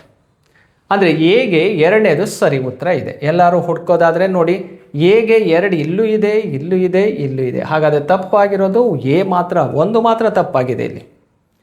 ನೆಕ್ಸ್ಟು ವಿಜಯವಾಡ ಅಂತ ಇದೆ, ರಾಮಗುಂಡಂ ಇದೆ, ದುರ್ಗಾಪುರ ಇದೆ. ನಿಮಗೆ ಇನ್ನೊಂದು ಮೆಥಡನ್ನು ಇಲ್ಲಿ ಈ ಪ್ರಶ್ನೆಯಲ್ಲಿ ಅಪ್ಲೈ ಮಾಡೋದು ಎಷ್ಟು ಈಸಿ ಇದೆ ಅಂತ ಹೇಳ್ಕೊಡ್ತೀನಿ. ದುರ್ಗಾಪುರ ಅನ್ನುವಂಥದ್ದು ಆಲ್ಮೋಸ್ಟ್ ಗೊತ್ತಿರತ್ತಂತ ಅಂದ್ಕೊಂಡು. ದುರ್ಗಾಪುರ ಅನ್ನುವಂಥದ್ದು ಎಲ್ಲಿ ಕಂಡುಬರುತ್ತೆ ಅಂದರೆ ವೆಸ್ಟ್ ಬೆಂಗಾಲಲ್ಲಿ ಕಂಡುಬರುತ್ತೆ. ಅಂದರೆ ಡಿಗೆ ಯಾವ ಆಪ್ಷನ್ ಸರಿ ಇದೆ ನೋಡಿ? 3ನೇ ಆಪ್ಷನ್ ಸರಿ ಇದೆ. ಎಲ್ಲರೂ 3 ಇದೆಯಾ ಡಿಯಲ್ಲಿ? ಎಲ್ಲೂ ಇಲ್ಲ. ಆಪ್ಷನ್ 3ರಲ್ಲಿ ಮಾತ್ರ ಡಿಗೆ 3 ಇರೋದು. ಅಲ್ಲಿ ನಮಗೆ ಈಸಿಯಾಗಿ ಆನ್ಸರ್ ಸಿಗುತ್ತೆ, 1ರಲ್ಲೇ ಹುಡುಕ್ಬೋದು. ನೆಕ್ಸ್ಟ್ ನೋಡಿ, ಈಗ ಸಿಗೆ 1 ಅಂತ ಇದೆ. ಸಿ ಅಂದರೆ ರಾಮಗುಂಡಂ. ರಾಮಗುಂಡಂ ಎಲ್ಲಿದೆಯಪ್ಪ ಅಂದರೆ ತೆಲಂಗಾಣದಲ್ಲಿದೆ. ವಿಜಯವಾಡ ಎಲ್ಲಿದೆಯಪ್ಪ ಅಂದರೆ ಆಂಧ್ರ ಪ್ರದೇಶದಲ್ಲಿ ಕಂಡುಬರುವಂಥದ್ದು. ಇವೆಲ್ಲ ಪ್ಲೇಸ್ ಯಾವುದಕ್ಕೆ ಫೇಮಸ್ ಅಪ್ಪ ಅಂತ ಕೇಳಿದಾಗ ಸಿಮೆಂಟ್ ಉತ್ಪಾದನಾ ಘಟಕಗಳನ್ನು ಹೊಂದಿರುವಂತಹ ಒಂದು ಪ್ರದೇಶಗಳಾಗಿರ್ತವೆ. ಸೊ ಈ ಪ್ರದೇಶಗಳು ಸಿಮೆಂಟ್ ಕೈಗಾರಿಕೆಗಳು ನೆಲೆಸಿರುವಂತಹ ಒಂದು ಪ್ರದೇಶಗಳು. ನೋಡಿ, ಈ ಕ್ವಶನ್ನು ಕೂಡ ಇಂಡಿಯನ್ ಜಿಯೋಗ್ರಫಿಯಲ್ಲಿ ಇಂಡಸ್ಟ್ರಿ ಎನ್ನುವಂತಹ ಚಾಪ್ಟ್ರಲ್ಲಿ ಕೇಳಿರುವಂತಹ ಒಂದು ಪ್ರಶ್ನೆ ಆಗಿರುತ್ತೆ. ಕ್ಲಿಯರ್ ಸ್ನೇಹಿತರೆ? ನೆಕ್ಸ್ಟ್ ಕ್ವಶನ್ ನೋಡಿ. ವಿಶ್ವದಲ್ಲಿ ಅಧಿಕ ಸಂಚಾರ ದಟ್ಟಣೆಯನ್ನು ಹೊಂದಿರುವ ಒಳನಾಡಿನ ಜಲಮಾರ್ಗ. ಇದು ವರ್ಲ್ಡ್ ಜಿಯೋಗ್ರಫಿ ರಿಲೇಟೆಡ್ ಕ್ವಶನ್ ಆಗಿರುತ್ತೆ. ನೋಡಿ, ಯಾವುದು ಅಂತ ಕೇಳಿದರೆ ಡ್ಯಾನೂಬ್ ಒಳನಾಡಿನ ಜಲಮಾರ್ಗ ಅಂತ ಇದೆ, ಮಿಸಿಸಿಪಿ ಒಳನಾಡಿನ ಜಲಮಾರ್ಗ ಅಂತ ಇದೆ, ರೈನ್ ಒಳನಾಡಿನ ಜಲಮಾರ್ಗ ಮತ್ತು ವೋಲ್ಗಾ ಒಳನಾಡಿನ ಜಲಮಾರ್ಗ ಅಂತ ಇದೆ. ಇದಕ್ಕೆ ಸರಿಯಾದಂಥ ಉತ್ತರ ಯಾವುದಪ್ಪ ಅಂದರೆ 3ನೇದು ಡಿ ಅನ್ನೋದು ರೈಟ್ ಆನ್ಸರ್. ರೈನ್ ಒಳನಾಡಿನ ಜಲಮಾರ್ಗವನ್ನು ನೋಡ್ತೀವಿ. ನೋಡಿ, ಆ ರೈನ್ ಒಳನಾಡಿನ ಜಲಮಾರ್ಗ ಅನ್ನುವಂಥದ್ದು ಇಲ್ಲಿ ಮಾರ್ಕ್ ಮಾಡ್ತೀನಲ್ಲ, ಇಲ್ಲಿವರೆಗೂ ಕೂಡ ಕಂಡುಬರೋದು. ಸೊ ಯಾವ್ಯಾವ ರಾಷ್ಟ್ರಗಳಲ್ಲಿ ಇದರ ಒಳನಾಡಿನ ಜಲಮಾರ್ಗವನ್ನು ನಾವು ನೋಡ್ಬೋದು. ಇದರ ಟೋಟಲ್ ಲೆಂತ್ ಅಂತ ನೋಡಿದಾಗ ಎಷ್ಟು ಉದ್ದ ಇದೆಯಪ್ಪ ಅಂದರೆ ಇದು 1230 ಕಿಲೋಮೀಟರ್ ಅಷ್ಟು ಉದ್ದ ಇದೆ. ಇದು ಟೋಟಲ್ ಲೆಂತ್ ಇದೆಯಲ್ಲ, ಇದು 1230 ಕಿಲೋಮೀಟರ್ ಅಷ್ಟು ಲೆಂತ್ ಇರೋದನ್ನು ನೋಡ್ತೀವಿ. ಸೊ ಇದು ಎಲ್ಲಿ ಹೋಗಿ ಸೇರುತ್ತಪ್ಪ ಅಂದರೆ ನಾರ್ತ್ ಸೀಗೆ ಸೇರುತ್ತೆ. ಇದೆ ಉತ್ತರ ಸಮುದ್ರಕ್ಕೆ ಸೇರುವಂತಹ ಒಂದು ನದಿ ಆಗಿರುತ್ತೆ. ಆ ನದಿಯ ಒಳನಾಡಿನ ಜಲಮಾರ್ಗ. ಇನ್ಲ್ಯಾಂಡ್ ವಾಟರ್ ಟ್ರಾನ್ಸ್ಪೋರ್ಟ್ ಸಿಸ್ಟಮ್ ಅಂದರೆ ನೋಡಿ, ಈ ನದಿಯಲ್ಲಿ ಯಾವಾಗಲೂ ನೀರಿರುತ್ತೆ. ಆ ನೀರನ್ನು ಬಳಸ್ಕೊಂಡು ಗೂಡ್ಸನ್ನು ಒಂದು ಕಡೆಯಿಂದ ಮತ್ತೊಂದು ಕಡೆಗೆ ಕ್ಯಾರಿ ಮಾಡ್ತೀವಿ, ಸರಕು ಸಾಗಾಟವನ್ನು ಮಾಡ್ಕೊತೀವಿ. ಅದನ್ನೇ ಒಳನಾಡಿನ ಜಲಮಾರ್ಗ ಅಂತಲೇ ಕರೆಯೋದು. ರೈಟ್. ನೆಕ್ಸ್ಟ್ ನೋಡಿ, ಇದು ಎಲ್ಲೆಲ್ಲಿ ಕಂಡುಬರುತ್ತೆ ನೋಡಿ. ಸ್ವಿಟ್ಜರ್ಲ್ಯಾಂಡಿಂದ ಸ್ಟಾರ್ಟ್ ಆಗುತ್ತೆ, ಅಲ್ಲಿಂದ ಫ್ರಾನ್ಸ್ ಭಾಗಕ್ಕೂ ಕೂಡ ಗಡಿ ಹಂಚ್ಕೊಂಡಿರುವಂಥದ್ದು, ಜರ್ಮನಿ ಭಾಗದಲ್ಲೂ ಕೂಡ ಕಂಡುಬರುತ್ತೆ. ನೆಕ್ಸ್ಟ್ ಅದನ್ನಾದಂಥ ನೆದರ್ಲ್ಯಾಂಡಲ್ಲೂ ಕೂಡ ಕಂಡುಬರುತ್ತೆ. ನೆದರ್ಲ್ಯಾಂಡಿನಲ್ಲಿ ರೊಟರ್ ಡ್ಯಾಮ್ ಅಂತ ಒಂದು ಬಂದರಿದೆ. ಆ ಬಂದರಿನ ಭಾಗದಲ್ಲಿ ಹೋಗಿ ಈ ನದಿ ಹೋಗಿ ಉತ್ತರ ಸಮುದ್ರವನ್ನು ಸೇರೋದನ್ನು ನೋಡ್ತೀವಿ. ಸೊ ಇದರ ಮ್ಯಾಪನ್ನು ನಾವಿಲ್ಲಿ ಕಂಪ್ಲೀಟ್ ಆಗಿ ನೋಡ್ಬೋದು. ಸ್ವಿಟ್ಜರ್ಲ್ಯಾಂಡ್, ಜರ್ಮನಿ, ಫ್ರಾನ್ಸ್, ನೆದರ್ಲ್ಯಾಂಡ್ ಭಾಗದಲ್ಲಿ ಹರಿಯುವಂತಹ ಒಂದು ನದಿ ಅತ್ಯಂತ ಉದ್ದವಾದ ಯುರೋಪ್ ಖಂಡದಲ್ಲಿ ಅತಿ ಉದ್ದ ಒಳನಾಡಿನ ಜಲಮಾರ್ಗವನ್ನು ಹೊಂದಿರೋದನ್ನು ನಾವಿಲ್ಲಿ ನೋಡ್ತೀವಿ. ಹಾಗಾದರೆ ಯಾವ ಕಾಂಟಿನೆಂಟ್ ಅಲ್ಲಿ ಇರೋದಿದು? ಯುರೋಪ್ ಖಂಡದಲ್ಲಿ ಕಂಡುಬರುವಂತಹ ಒಂದು ಇನ್ಲ್ಯಾಂಡ್ ವಾಟರ್ ಟ್ರಾನ್ಸ್ಪೋರ್ಟ್ ಸಿಸ್ಟಮ್ ಆಗಿರುತ್ತೆ. ಕ್ಲಿಯರಾ? ಹಾಗಾದರೆ ಡ್ಯಾನೂಬ್ ಇದೆಯಲ್ಲ, ಇದು ಕೂಡ ಗೊತ್ತಿರಲಿ ನಿಮಗೆ. ಡ್ಯಾನೂಬ್ ಅನ್ನೋದು ಕೂಡ ಈ ಜರ್ಮನಿ ಭಾಗದಲ್ಲಿ ಹರಿಯುವಂತಹ ಒಂದು ನದಿಯಾಗಿರುತ್ತೆ. ಇಂಪಾರ್ಟೆಂಟ್ ನೋಡೋದಾದರೆ ಇದು ಯುರೋಪ್ ಖಂಡದ 2ನೇ ದೊಡ್ಡ ನದಿ ಆಗಿರುತ್ತೆ. ಸೊ ಯುರೋಪ್ ಕಾಂಟಿನೆಂಟಲ್ಲಿ ಸೆಕೆಂಡ್ ಲಾರ್ಜೆಸ್ಟ್ ರಿವರ್ ಯಾವುದಪ್ಪ ಅಂದರೆ ಅದು ಡ್ಯಾನೂಬ್ ನದಿ ಆಗಿರುತ್ತೆ. ಮಿಸಿಸಿಪ್ಪಿ ನದಿ ನೋಡಿ, ಇದು ಅಮೇರಿಕಾ ಖಂಡದಲ್ಲಿ ಉತ್ತರ ಅಮೇರಿಕಾ ಭಾಗದಲ್ಲಿ ಕಂಡುಬರುವಂತಹ ಒಂದು ಪ್ರಮುಖ ಅಥವಾ ದೊಡ್ಡ ನದಿ. ಎಲ್ಲಿ ಕಂಡುಬರುತ್ತಪ್ಪ ಅಂದರೆ USA ನೋಡ್ತೀವಿ.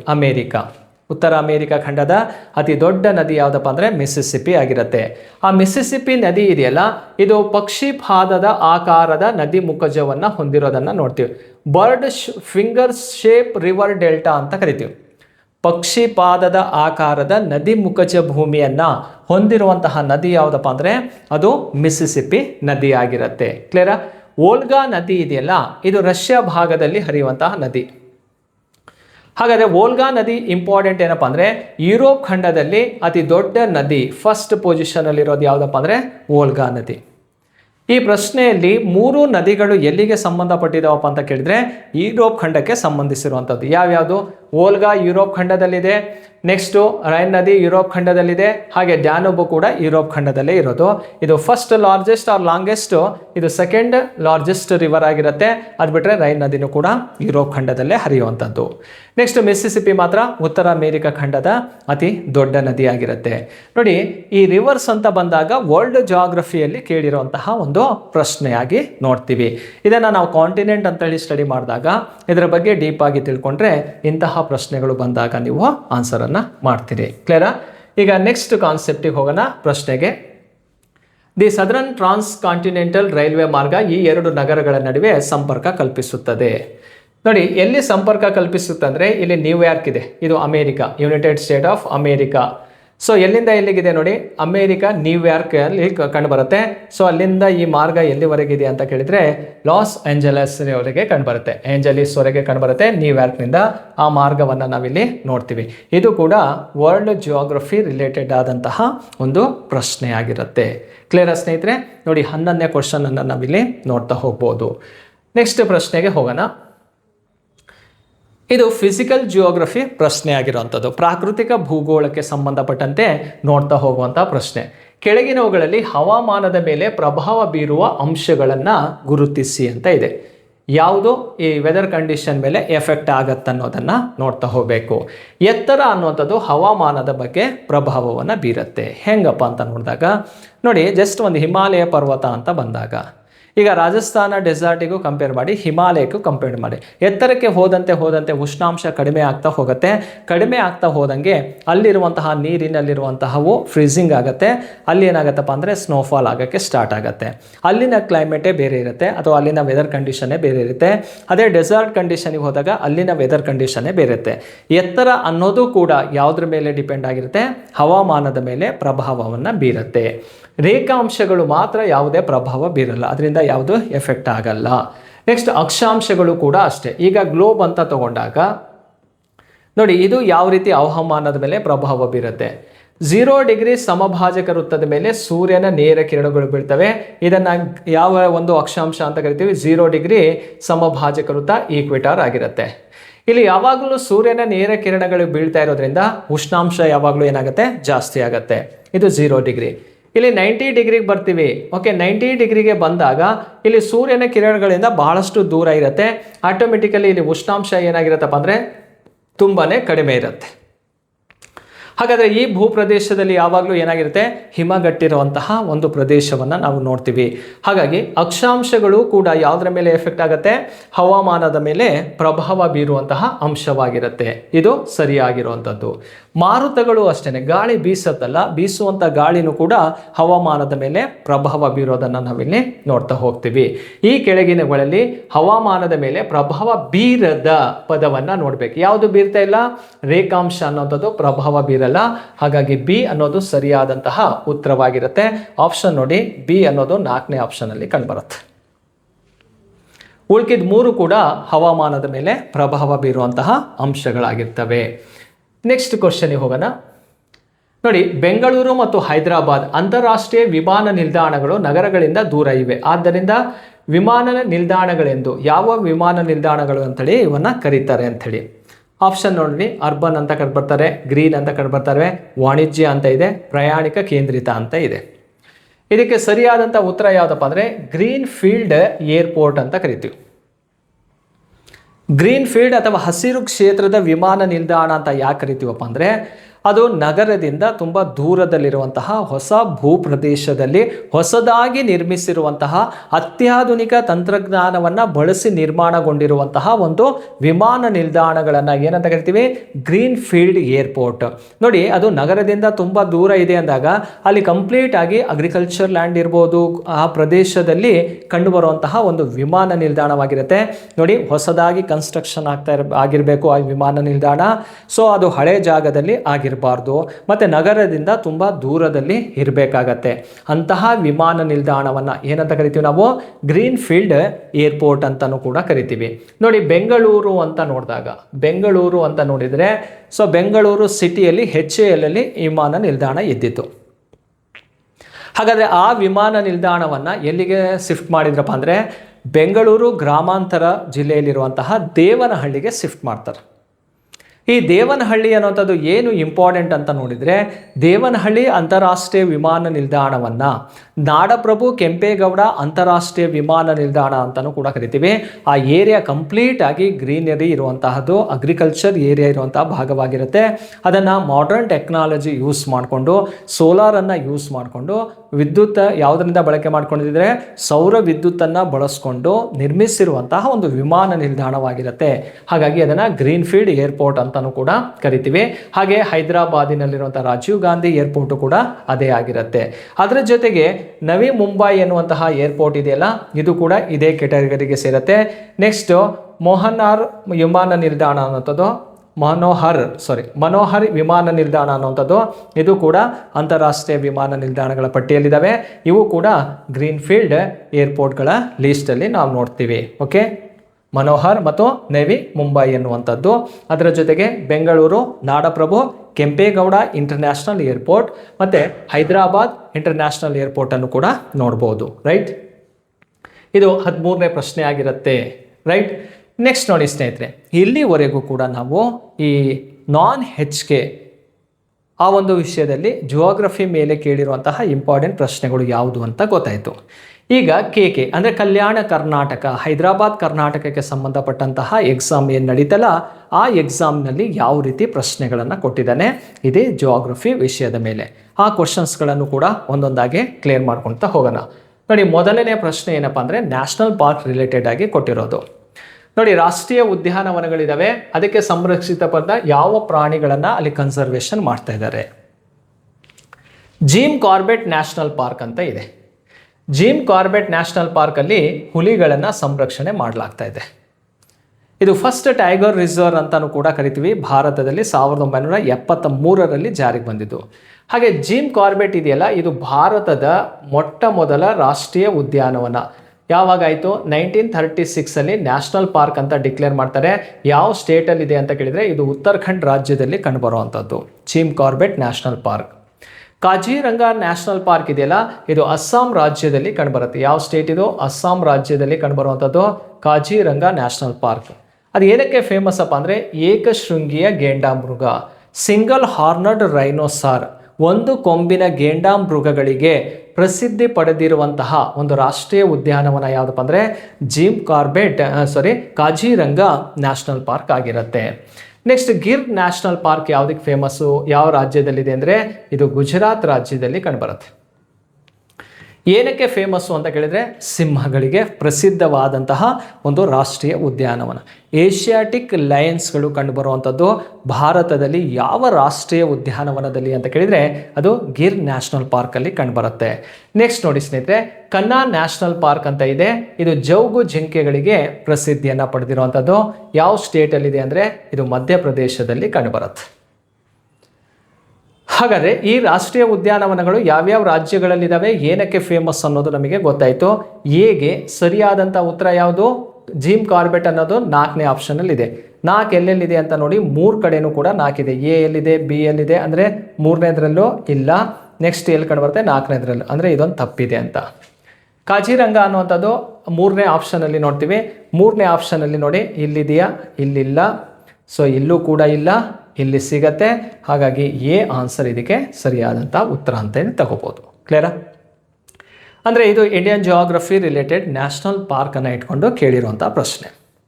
ನೆಕ್ಸ್ಟ್ ನೋಡಿ, ನಿಮಗೆ ಆವಾಗಲೇ ಮುಂಚೆನೇ ಹೇಳಿದೆ, ಅಲ್ಲಿ ಗ್ರಹಗಳಿಗೆ ಸಂಬಂಧಪಟ್ಟಂತೆ ಯಾವ ರೀತಿ ಕ್ವಶನನ್ನು ರೈಸ್ ಮಾಡಿದ್ರು ಅಂತ ನೋಡಿದಾಗ ಪರಿಭ್ರಮಣ ಅವಧಿಯನ್ನು ಇಟ್ಕೊಂಡು ಪ್ರಶ್ನೆ ಕೇಳಿದ್ದ. ಇಲ್ಲಿ ಏನು ಕೇಳಿದ ನೋಡ್ರಿ, ಗ್ರಹಗಳು ಮತ್ತು ಅದರ ಉಪಗ್ರಹಗಳಿಗೆ ಸಂಬಂಧಪಟ್ಟಂತೆ ಪ್ರಶ್ನೆಯನ್ನು ಕೇಳಿದ್ದಾನೆ. ಯಾವ ಗ್ರಹಗಳನ್ನು ತೆಗೆದುಕೊಂಡಿದ್ದಾರೆ? ಶನಿ ಗ್ರಹ ಇದೆ, ಗುರು ಗ್ರಹ ಇದೆ, ಮಂಗಳ ಇದೆ ಮತ್ತು ಯುರೇನಸ್ ಗ್ರಹಗಳನ್ನು ತೆಗೆದುಕೊಂಡಿರೋದು. ಆ ಗ್ರಹಗಳ ಉಪಗ್ರಹಗಳು ಯಾವುದು ಅಂತೇಳಿ ನಾವು ನೋಡ್ತಾ ಹೋಗಬೇಕು. ನೋಡಿ, ಶನಿ ಗ್ರಹದ ಉಪಗ್ರಹ ಯಾವುದಪ್ಪ ಅಂದರೆ ಟೈಟಾನ್. ಎಗೆ 2 ಸರಿ.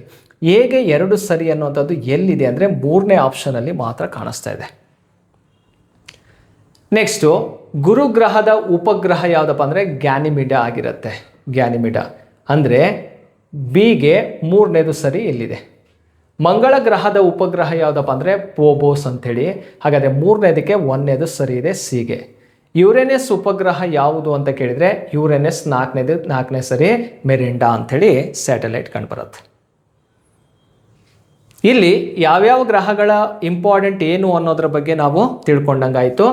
ಈಗ ಉಪಗ್ರಹಗಳು ಅನ್ನೋದನ್ನು ನೋಡ್ತಾ ಹೋಗೋದಾದರೆ ಎಲ್ಲಿಂದ ಉಪಗ್ರಹಗಳು ಸ್ಟಾರ್ಟ್ ಆಗ್ತಾವೆ ನೋಡಿ. ಬುಧ ಗ್ರಹ ಪ್ಲಸ್ ಶುಕ್ರ ಗ್ರಹಕ್ಕೆ ಉಪಗ್ರಹಗಳು ಇಲ್ಲ, ಸ್ಯಾಟಲೈಟ್ಸ್ ಇಲ್ಲ ಇವಕ್ಕೆ. ಹಾಗಾದರೆ ಸೌರವ್ಯೂಹದಲ್ಲಿ ಯಾವ ಗ್ರಹಗಳಿಗೆ ಉಪಗ್ರಹಗಳಿಲ್ಲ ಅಂತ ಕೇಳಿದರೆ ಬುಧ ಮತ್ತು ಶುಕ್ರ ಗ್ರಹಗಳಿಗೆ ಯಾವುದೇ ಸ್ಯಾಟಲೈಟ್ಸ್ ಇಲ್ಲ. ಇದು ಆಲ್ರೆಡಿ ಬಂದಿರುವಂಥ ಪ್ರಶ್ನೆ. ಈಗ ಈ ರೀತಿ ಪ್ರಶ್ನೆಯನ್ನು ಗ್ರಹಗಳು ಮತ್ತು ಉಪಗ್ರಹಗಳ ಬಗ್ಗೆ ಕೇಳಿದ್ದಾನೆ. ಹಾಗಾದರೆ ಬುಧ ಮತ್ತು ಶುಕ್ರ ಗ್ರಹಗಳಿಗೆ ಯಾಕೆ ಉಪಗ್ರಹಗಳಿಲ್ಲಪ್ಪ ಅಂದರೆ ಸೂರ್ಯನಿಗೆ ಸಮೀಪದಲ್ಲಿರೋದ್ರಿಂದ ಉಷ್ಣಾಂಶ ಜಾಸ್ತಿ ಇರುತ್ತೆ, ಗುರುತ್ವಾಕರ್ಷಣ ಬಲ ಕಡಿಮೆ ಇರೋದನ್ನು ನೋಡ್ತೀವಿ. ಹಾಗಾಗಿ ಆ ಗ್ರಹಗಳಿಗೆ ಉಪಗ್ರಹಗಳು ಇಲ್ಲ. ಹಾಗಾದರೆ ಉಪಗ್ರಹ ಸ್ಟಾರ್ಟ್ ಆಗೋದು ಯಾರಿಂದ ಅಂತ ಕೇಳಿದರೆ ಭೂಮಿಯಿಂದ ಸ್ಯಾಟಲೈಟ್ಸ್ಗಳು ಸ್ಟಾರ್ಟ್ ಆಗ್ತಾವೆ. ಭೂಮಿಯ ಉಪಗ್ರಹ ಯಾವುದು ಅಂತ ಕೇಳಿದರೆ ಚಂದ್ರ. ಕ್ಲಿಯರಾ? ಚಂದ್ರ ಭೂಮಿಯ ನೈಸರ್ಗಿಕ ಉಪಗ್ರಹವಾಗಿರುತ್ತೆ. ನೆಕ್ಸ್ಟ್ ಭೂಮಿ ಆದ ನಂತರದಲ್ಲಿ ಮಂಗಳ ಗ್ರಹ ಗೊತ್ತಾಯಿತು, ಪೋಬೋಸ್, ಮತ್ತೊಂದಿದೆ ಡೆಮೋಸ್ ಅಥವಾ ಡಿಮೋಸ್ ಅಂತಾನೂ ಕೂಡ ಕರಿತೀವಿ. ಈ ಡಿಮೋಸ್ ಇದೆಯಲ್ಲ, ಇದು ಸೌರವ್ಯೂಹದ ಅತಿ ಚಿಕ್ಕ ಉಪಗ್ರಹವಾಗಿರುತ್ತೆ. ಸ್ಮಾಲೆಸ್ಟ್ ಸ್ಯಾಟಲೈಟ್ ಇನ್ ಸೋಲಾರ್ ಸಿಸ್ಟಮ್ ಅಂತ ಕೇಳಿದರೆ ಅದು ಡಿಮೋಸ್ ಆಗಿರುತ್ತೆ. ನೆಕ್ಸ್ಟ್ ಗುರುಗ್ರಹದ ಉಪಗ್ರಹ ಗ್ಯಾನಿಮಿಡಾ. ಇದು ಸೌರವ್ಯೂಹದ ಅತಿ ದೊಡ್ಡ ಉಪಗ್ರಹ, ಲಾರ್ಜೆಸ್ಟ್ ಸ್ಯಾಟಲೈಟ್ ಇನ್ ಸೋಲಾರ್ ಸಿಸ್ಟಮ್ ಅಂತ ಕೇಳಿದರೆ ಅದು ಗ್ಯಾನಿಮಿಡಾವಾಗಿರುತ್ತೆ. ಕ್ಲಿಯರಾ? ನೆಕ್ಸ್ಟ್ ನೋಡಿ, ಮಂಗಳ ಗ್ರಹದ ಉಪಗ್ರಹ ಯಾವುದೇ ಗೊತ್ತಾಯಿತು, ಡಿಮೋಸ್ ಮತ್ತು ಫೋಬೋಸ್ ಎನ್ನುವಂಥದ್ದು. ಯುರೇನಸ್ ಅಂತ ಕೇಳಿದರೆ ಮಿರಿಂಡಾ ಉಪಗ್ರಹ ಕಂಡುಬರೋದನ್ನು ನೋಡ್ತೀವಿ. ಈ ರೀತಿ ಯಾವ್ಯಾವ ಗ್ರಹಗಳಿಗೆ ಯಾವ್ಯಾವ ಸ್ಯಾಟಲೈಟ್ಸ್ ಇದೆ ಅಂತಲೂ ಕೂಡ ನಾವಿಲ್ಲಿ ತಿಳ್ಕೋಬೇಕು. 2ನೇ ಪ್ರಶ್ನೆಗೆ 3ನೇದು ಸರಿಯಾದಂಥ ಉತ್ತರವಾಗಿರುತ್ತೆ. ನೆಕ್ಸ್ಟ್ ನೋಡಿ, ಕೆಳಗಿನ ಹೇಳಿಕೆಗಳನ್ನು ಗಮನಿಸಿ. ಸೂರ್ಯನು ಪೂರ್ವದಿಂದ ಪಶ್ಚಿಮಕ್ಕೆ ಚಲಿಸಿದಂತೆ ಕಾಣುತ್ತೆ. ನೋಡಿ, ಸೂರ್ಯ ಹುಟ್ಟೋದಲ್ಲಿ ಪೂರ್ವದಲ್ಲಿ ಹುಟ್ಟಿ ಪಶ್ಚಿಮದಲ್ಲಿ ಮುಳುಗೋ ರೀತಿಯಲ್ಲೇ ನಮಗೆ ಗೋಚರಿಸೋದು. ಯಾವಾಗಲೂ ಅಷ್ಟೇ, ಸೂರ್ಯ ಪೂರ್ವದಲ್ಲಿ ಹುಟ್ಟುತ್ತಾನೆ, ಪಶ್ಚಿಮದಲ್ಲಿ ಮುಳುಗ್ತಾನೆ, ಅದು ಗೊತ್ತಿರುವಂಥದ್ದು. ಯಾಕೆ ಆ ರೀತಿ ಆಗತ್ತೆ ನೋಡಿ, ಭೂಮಿಯು ತನ್ನ ಅಕ್ಷದಲ್ಲಿ ಪಶ್ಚಿಮದಿಂದ ಪೂರ್ವಕ್ಕೆ ತಿರುಗುತ್ತಿರುತ್ತದೆ. ಅರ್ತ್ ರೊಟೇಷನ್ ಅನ್ನುವಂಥದ್ದು ವೆಸ್ಟಿಂದ ಈಸ್ಟಿಗೆ ರೊಟೇಷನ್ ಆಗೋದು. ಭೂಮಿ ಪಶ್ಚಿಮದಿಂದ ಪೂರ್ವಕ್ಕೆ ಸುತ್ತರಿಯೋದ್ರಿಂದ ಆಗ ಸೂರ್ಯ ಯಾವ ದಿಕ್ಕಿನಲ್ಲಿ ಹುಡ್ತಾನಪ್ಪ ಅಂದರೆ ಪೂರ್ವ ದಿಕ್ಕಿನಲ್ಲಿ ಹುಡ್ತಾನೆ. ಮುಳುಗೋದು ಯಾವ ಕಡೆ? ಪಶ್ಚಿಮದಲ್ಲಿ ಸೂರ್ಯ ಮುಳುಗ್ತಾನೆ. ಅದಕ್ಕೆ ಕಾರಣ ಭೂಮಿಯ ದೈನಿಕ ಚಲನೆ. ಯಾಕಂದರೆ ಭೂಮಿ ವೆಸ್ಟಿಂದ ಈಸ್ಟಿಗೆ ರೊಟೇಷನ್ ಆಗುತ್ತೆ. ಪಶ್ಚಿಮದಿಂದ ಪೂರ್ವಕ್ಕೆ ಭೂಮಿ ಸುತ್ತಲಿ ನೋಡಿ, ಭೂಮಿ ತನ್ನ ಅಕ್ಷದಲ್ಲಿ ಪಶ್ಚಿಮದಿಂದ ಪೂರ್ವಕ್ಕೆ ಸುತ್ತರಿಯೋದ್ರಿಂದ ನೋಡಿ, ಸೂರ್ಯ ಪೂರ್ವದಲ್ಲಿ ಹುಟ್ಟಿ ಪಶ್ಚಿಮದಲ್ಲಿ ಚಲಿಸಿದಂತೆ ಮುಳುಗಿದಂತೆ ಗೋಚರಿಸುತ್ತದೆ. ಸೊ ಹಾಗಾಗಿ ಕೊಟ್ಟಿರುವಂಥ ಎರಡೂ ಕೂಡ ಸರಿಯಾಗಿದೆ. ಆಪ್ಷನ್ ನೋಡಿ, ಹೇಳಿಕೆ 1 ಹಾಗೂ ಹೇಳಿಕೆ 2 ಸರಿನಾ? 2 ಕೂಡ ಸರಿಯಾಗಿದೆ. ಹಾಗೂ ಹೇಳಿಕೆ 2 ಹೇಳಿಕೆ 1ರ ಸರಿಯಾದ ವಿವರಣೆಯಾಗಿದೆ. ಅಂದರೆ ಸೆಕೆಂಡ್ ಸ್ಟೇಟ್ಮೆಂಟ್ ಅನ್ನುವಂಥದ್ದು 1ನೇ ವಿವರಣೆಗೆ ಸರಿಯಾದಂತಹ ಮಾಹಿತಿಯನ್ನು ಕೊಡುತ್ತೆ. ಹಾಗಾಗಿ ಇದಕ್ಕೆ ಸರಿಯಾದಂಥ ಉತ್ತರ ಯಾವುದು? 1ನೇದು ರೈಟ್ ಆನ್ಸರ್ ಆಗಿರುತ್ತೆ. 3ನೇ ಪ್ರಶ್ನೆಯನ್ನು ನೋಡ್ಕೊಳ್ಳಿ. ನೆಕ್ಸ್ಟ್ 4ನೇ ಪ್ರಶ್ನೆ ಹೋಗೋಣ. ಕರ್ನಾಟಕದಲ್ಲಿನ ಈ ಕೆಳಕಂಡ ನದಿಗಳನ್ನು ಪರಿಗಣಿಸಿ ಅಂತ ಇದೆ. ಇಲ್ಲಿ ನದಿಗಳನ್ನು ಕೊಟ್ಟಿದ್ದಾನೆ. ಯಾವ್ಯಾವ ನದಿ ಇದೆ? ಭೀಮಾ ಇದೆ, ತುಂಗಭದ್ರಾ ಇದೆ, ಮಲಪ್ರಭಾ ನದಿ ಇದೆ, ಘಟಪ್ರಭಾ ನದಿನೂ ಕೂಡ ಕಂಡುಬರುತ್ತೆ. ಫಸ್ಟ್ ಈ ನದಿಗಳನ್ನು ನೋಡಿ, ಇವುಗಳಲ್ಲಿ ಹೆಚ್ಚು ಉದ್ದದಿಂದ ಕಡಿಮೆ ಉದ್ದದ ನದಿಗಳನ್ನು ಸರಿಯಾದ ಕ್ರಮದಲ್ಲಿ ತಿಳಿಸಿ ಅಂತ ಇದೆ. ಹೆಚ್ಚು ಉದ್ದದಿಂದ ಕಡಿಮೆ ಉದ್ದಕ್ಕೆ ತಿಳಿಸ್ಬೇಕು. ಇವೆಲ್ಲ ನದಿಗಳು ಯಾವ ನದಿಯ ಉಪನದಿ ಅಂತ ಕೇಳಿದರೆ ಇವು ಕೃಷ್ಣಾ ನದಿಯ ಉಪನದಿಗಳಾಗಿರ್ತವೆ. ಎಲ್ಲ ನದಿಗಳು ಯಾವ ನದಿಯ ಉಪನದಿವು? ಕೃಷ್ಣಾ ನದಿಯ ಉಪನದಿಗಳಾಗಿರ್ತವೆ. ಭೀಮಾ, ತುಂಗಭದ್ರಾ, ಘಟಪ್ರಭಾ, ಮಲಪ್ರಭಾ, ಡೋಣಿ ನದಿ ಅಂತ ಇದೆ. ಅದೇ ಡೋಣಿ ನದಿ ಮೇಲೆ ಮತ್ತೊಂದು ಪ್ರಶ್ನೆ ಆಗಿದೆ. ಅಂದರೆ ಇಲ್ಲಿ ಹೆಚ್ಚಿನದಾಗಿ ಯಾವ ನದಿಯನ್ನು ಫೋಕಸ್ ಮಾಡಿದ್ದಾರೆ? ಕೃಷ್ಣಾ ನದಿಯನ್ನು ಇಟ್ಕೊಂಡು ಕೇಳಿರುವಂಥ ಪ್ರಶ್ನೆ ನೋಡಿ. ಹಾಗಾದರೆ ಭೀಮಾ ನದಿ ಎಷ್ಟು ಉದ್ದ ಇದೆ? 861 ಕಿಲೋಮೀಟರ್ ಅಷ್ಟು ಉದ್ದ ಇದೆ. ತುಂಗಭದ್ರಾ 531, ಮಲಪ್ರಭಾ 306, ಘಟಪ್ರಭಾ 283. ಇದು ಇರುವಂತಹ ಮಾಹಿತಿ. ಬಟ್ ಉದ್ದದಿಂದ ನೋಡಿ, ಹೆಚ್ಚು ಉದ್ದದಿಂದ ಕಡಿಮೆ ಉದ್ದದ ಬಗ್ಗೆ ತಿಳಿಸಿದ್ದಾರೆ. ABCD ಅನ್ನೋದೇ ರೈಟ್ ಆನ್ಸರ್ ಆಗಿದೆ. ಇಲ್ಲೆಲ್ಲರೂ ಇದೆಯಾ? ABCD ಅಂದರೆ ACD ಇದೆ, CD ಇದೆ, ABCD ಎಲ್ಲೂ ಇಲ್ಲ. ಹಾಗಾಗಿ ಇದು ಮೋಸ್ಟ್ಲಿ ಯಾವ ರೀತಿ ಆನ್ಸರ್ ಕೊಟ್ಟಿದ್ದಾರೆ ಆಲ್ರೆಡಿ. ಬಟ್ ಅದು ಹೇಗೆ ಸರಿ ಅನ್ನೋದ್ರ ಬಗ್ಗೆ ಅಬ್ಜೆಕ್ಷನ್ ಹಾಕ್ತಾರೆ. ಅದಕ್ಕೆ ಸೂಕ್ತವಾದಂತಹ ಮಾಹಿತಿನೂ ಕೂಡ ಸಿಗುತ್ತೆ. ಬಟ್ ಇದು ಅಕ್ಯುರೇಟ್ ಆದಂತಹ ಒಂದು ಮಾಹಿತಿ ಆಗಿರುತ್ತೆ. ಇದರ ಬಗ್ಗೆ ನೀವು ತಿಳ್ಕೊಳ್ರಿ. ಓಕೆನಾ? ಮೋಸ್ಟ್ಲಿ ಗ್ರೇಸಿಗೆ ಹೋದರೂ ಹೋಗ್ಬೋದು. ಓಕೆ, ನೆಕ್ಸ್ಟ್ ನೋಡಿ 5ನೇ ಪ್ರಶ್ನೆಗೆ ಹೋಗೋಣ. ಕೆಳಗಿನವುಗಳಲ್ಲಿ ಸರಿಯಾದ ಜೋಡಿಗಳನ್ನು ಗುರುತಿಸಿ. ವನ್ಯಜೀವಿ ಧಾಮ ಇದೆ ಮತ್ತು ಜಿಲ್ಲೆ ಇದೆ. ಓಕೆ, ಹಿಂದಿನ ಪ್ರಶ್ನೆ ಕರ್ನಾಟಕ ಜಿಯೋಗ್ರಫಿ. ಈ ಪ್ರಶ್ನೆಯೂ ಕೂಡ ಕರ್ನಾಟಕ ಜಿಯೋಗ್ರಫಿಯ ಮೇಲೆ ಕೇಳಿರುವಂಥದ್ದು. ವೈಲ್ಡ್ ಲೈಫ್ ಸೆಂಚುರಿ ವನ್ಯಜೀವಿ ಧಾಮದ ಬಗ್ಗೆ ಕೇಳಿದ್ದಾರೆ. ಒಂದು ಸರಾಸರಿ 35 ಪ್ರಮುಖ ವನ್ಯಜೀವಿ ಧಾಮಗಳಿದ್ದಾವೆ. ಆ 35 ವನ್ಯಜೀವಿ ಧಾಮದಲ್ಲಿ ರಂಗನತಿಟ್ಟು ಪಕ್ಷಿಧಾಮ ಅಂತ ಕೇಳಿದ್ದಾನೆ. ರಂಗನತಿಟ್ಟು ಪಕ್ಷಿಧಾಮ ಮೈಸೂರಿನಲ್ಲಿದೆ ಅಂತ ಕೇಳಿದರೆ ಇದು ಮೈಸೂರಿನಲ್ಲಿಲ್ಲ, ಇದಿರುವಂಥದ್ದು ಮಂಡ್ಯದಲ್ಲಿ ಕಂಡುಬರುತ್ತೆ. ಹಾಗಾಗಿ ಇದು ತಪ್ಪಾದಂತಹ ಜೋಡಿಯಾಗಿರುತ್ತೆ. ರಂಗನತಿಟ್ಟು ಪಕ್ಷಿಧಾಮ ಇದೆಯಲ್ಲ, ಇದನ್ನು ಕರ್ನಾಟಕದ ಪಕ್ಷಿ ಕಾಶಿ ಅಂತಲೂ ಕೂಡ ಕರಿತೀವಿ. ಯಾವ ನದಿ ದಂಡೆ ಮೇಲಿದೆಯಪ್ಪ ಅಂದರೆ ಇದು ಕಾವೇರಿ ನದಿಯ ದಂಡೆ ಮೇಲಿರುವಂತಹ ಪ್ರಮುಖ ಪಕ್ಷಿಧಾಮವಾಗುತ್ತೆ. ಮಂಡ್ಯ ಜಿಲ್ಲೆ ಶ್ರೀರಂಗಪಟ್ಟಣ ಭಾಗದಲ್ಲಿ ಕಂಡುಬರುವಂಥದ್ದು ಕರ್ನಾಟಕದ ಪಕ್ಷಿ ಕಾಶಿ. ಕರ್ನಾಟಕದ ಮೊಟ್ಟ ಮೊದಲ ರಾಮ್ಸಾರ್ ತಾಣ ಯಾವುದು ಅಂತ ಕೇಳಿದ್ರು ರಂಗನತಿಟ್ಟು ಪಕ್ಷಿಧಾಮವಾಗಿರುತ್ತೆ. ಸೊ ನಿಮಗೆ ಈ ಎಕ್ಸಾಮ್ ಆಗೋಕ್ಕಿಂತ ಹಿಂದಿನ ದಿನ ಒಂದು ವಿಡಿಯೋ ಮಾಡಿದ್ದೆ ನಾನು. ಅದರಲ್ಲಿ ಈ ಮಾಹಿತಿ ಎಲ್ಲದನ್ನು ಕೂಡ ನಿಮಗೆ ಬಿಡಿಸಿ ಹೇಳಿದ್ದೆ. ಆ ಪ್ರಶ್ನೆನೂ ಕೂಡ ಇದೇ ಆಗಿರುತ್ತೆ. ನೆಕ್ಸ್ಟ್ ನೋಡಿ, ಮಲೈ ಮಹದೇಶ್ವರ ಬೆಟ್ಟ ವನ್ಯಜೀವಿ ಧಾಮ ಅಂತ ಇದೆ. ಇದು ಚಾಮರಾಜನಗರದಲ್ಲಿದೆ. ಸರಿ. ದರೋಜಿ ಸ್ಲಾಟ್ ಬೇರ್ ಅಂದರೆ ಸೋಮಾರಿ ಕರಡಿ ಅಭಯಾರಣ್ಯ ಬಳ್ಳಾರಿಯಲ್ಲಿದೆ. ಇದು ಸರಿ. ಕಪ್ಪತಗುಡ್ಡ ವನ್ಯಜೀವಿ ಧಾಮ ಕೋಲಾರದಲ್ಲಿಲ್ಲ. ಕಪ್ಪತಗುಡ್ಡ ಇರೋದು ಎಲ್ಲಿ? ಗದಗ ಜಿಲ್ಲೆಯಲ್ಲಿ ಕಂಡುಬರುತ್ತೆ. ಗದಗ ಜಿಲ್ಲೆಯಲ್ಲಿ ಕಂಡುಬರುತ್ತೆ. ಹಾಗಾಗಿ ಇದು ಕೂಡ ತಪ್ಪಾಗಿದೆ. ಸೊ ಇದು ಕೂಡ ತಪ್ಪಾಗಿರುವಂಥದ್ದು. 2 ಸರಿಯಾಗಿದೆ. ಬಿ ಮತ್ತು ಸಿ ಮಾತ್ರ ಸರಿ. ಬಿ ಮತ್ತು ಸಿ ಮಾತ್ರ ಸರಿ ಅಂದರೆ ಯಾವ ಆಪ್ಷನಲ್ಲಿ ನೋಡ್ತೀವಿ ನಾವು? ಸೆಕೆಂಡ್ ಆಪ್ಷನಲ್ಲಿ ನೋಡ್ತೀವಿ. ಅಂದರೆ ಯಾವುದನ್ನು ಓದಬೇಕು? ಕರ್ನಾಟಕದಲ್ಲಿ 5 ರಾಷ್ಟ್ರೀಯ ಉದ್ಯಾನವನಗಳಿದ್ದಾವೆ, ವನ್ಯಜೀವಿ ಧಾಮಗಳಿದ್ದಾವೆ, ಹಾಗೆ ಹುಲಿ ಸಂರಕ್ಷಣಾ ತಾಣಗಳಿದ್ದಾವೆ. ಅವು ಯಾವ್ಯಾವುದು, ಎಲ್ಲೆಲ್ಲಿ ಕಂಡುಬರ್ತವೆ, ಯಾವ ಜಿಲ್ಲೆಯಲ್ಲಿದೆ ಅಂಥೇಳಿ ನೀವು ನೋಡಿಕೊಂಡ್ರೆ ಸಾಕಾಗತ್ತೆ. ನೆಕ್ಸ್ಟ್ ಹೋಗೋಣ. ಕೊಟ್ಟಿರುವ ನಕ್ಷೆಯಲ್ಲಿ ಹಂಚಿಕೆಯಾಗಿರೋ ಭಾರತದ ಪ್ರಧಾನ ಬುಡಕಟ್ಟು ಜನಾಂಗಗಳು. ಇಂಡಿಯನ್ ಜಿಯೋಗ್ರಫಿಯಲ್ಲಿ ಬುಡಕಟ್ಟು ಜನಸಂಖ್ಯೆ ಮತ್ತು ಬುಡಕಟ್ಟು ಜನಾಂಗ ಎಂಬ ಚಾಪ್ಟರ್ ಇದೆ. ಅದರಲ್ಲಿ ಕೇಳಿರುವಂತಹ ಪ್ರಶ್ನೆ. ಸೇಮ್ ನಾನ್ HKಯಲ್ಲೂ ಕೂಡ ಮಣ್ಣಿನ ಬಗ್ಗೆ ಇದೇ ಮ್ಯಾಪನ್ನು ಹಾಕಿದ್ರು.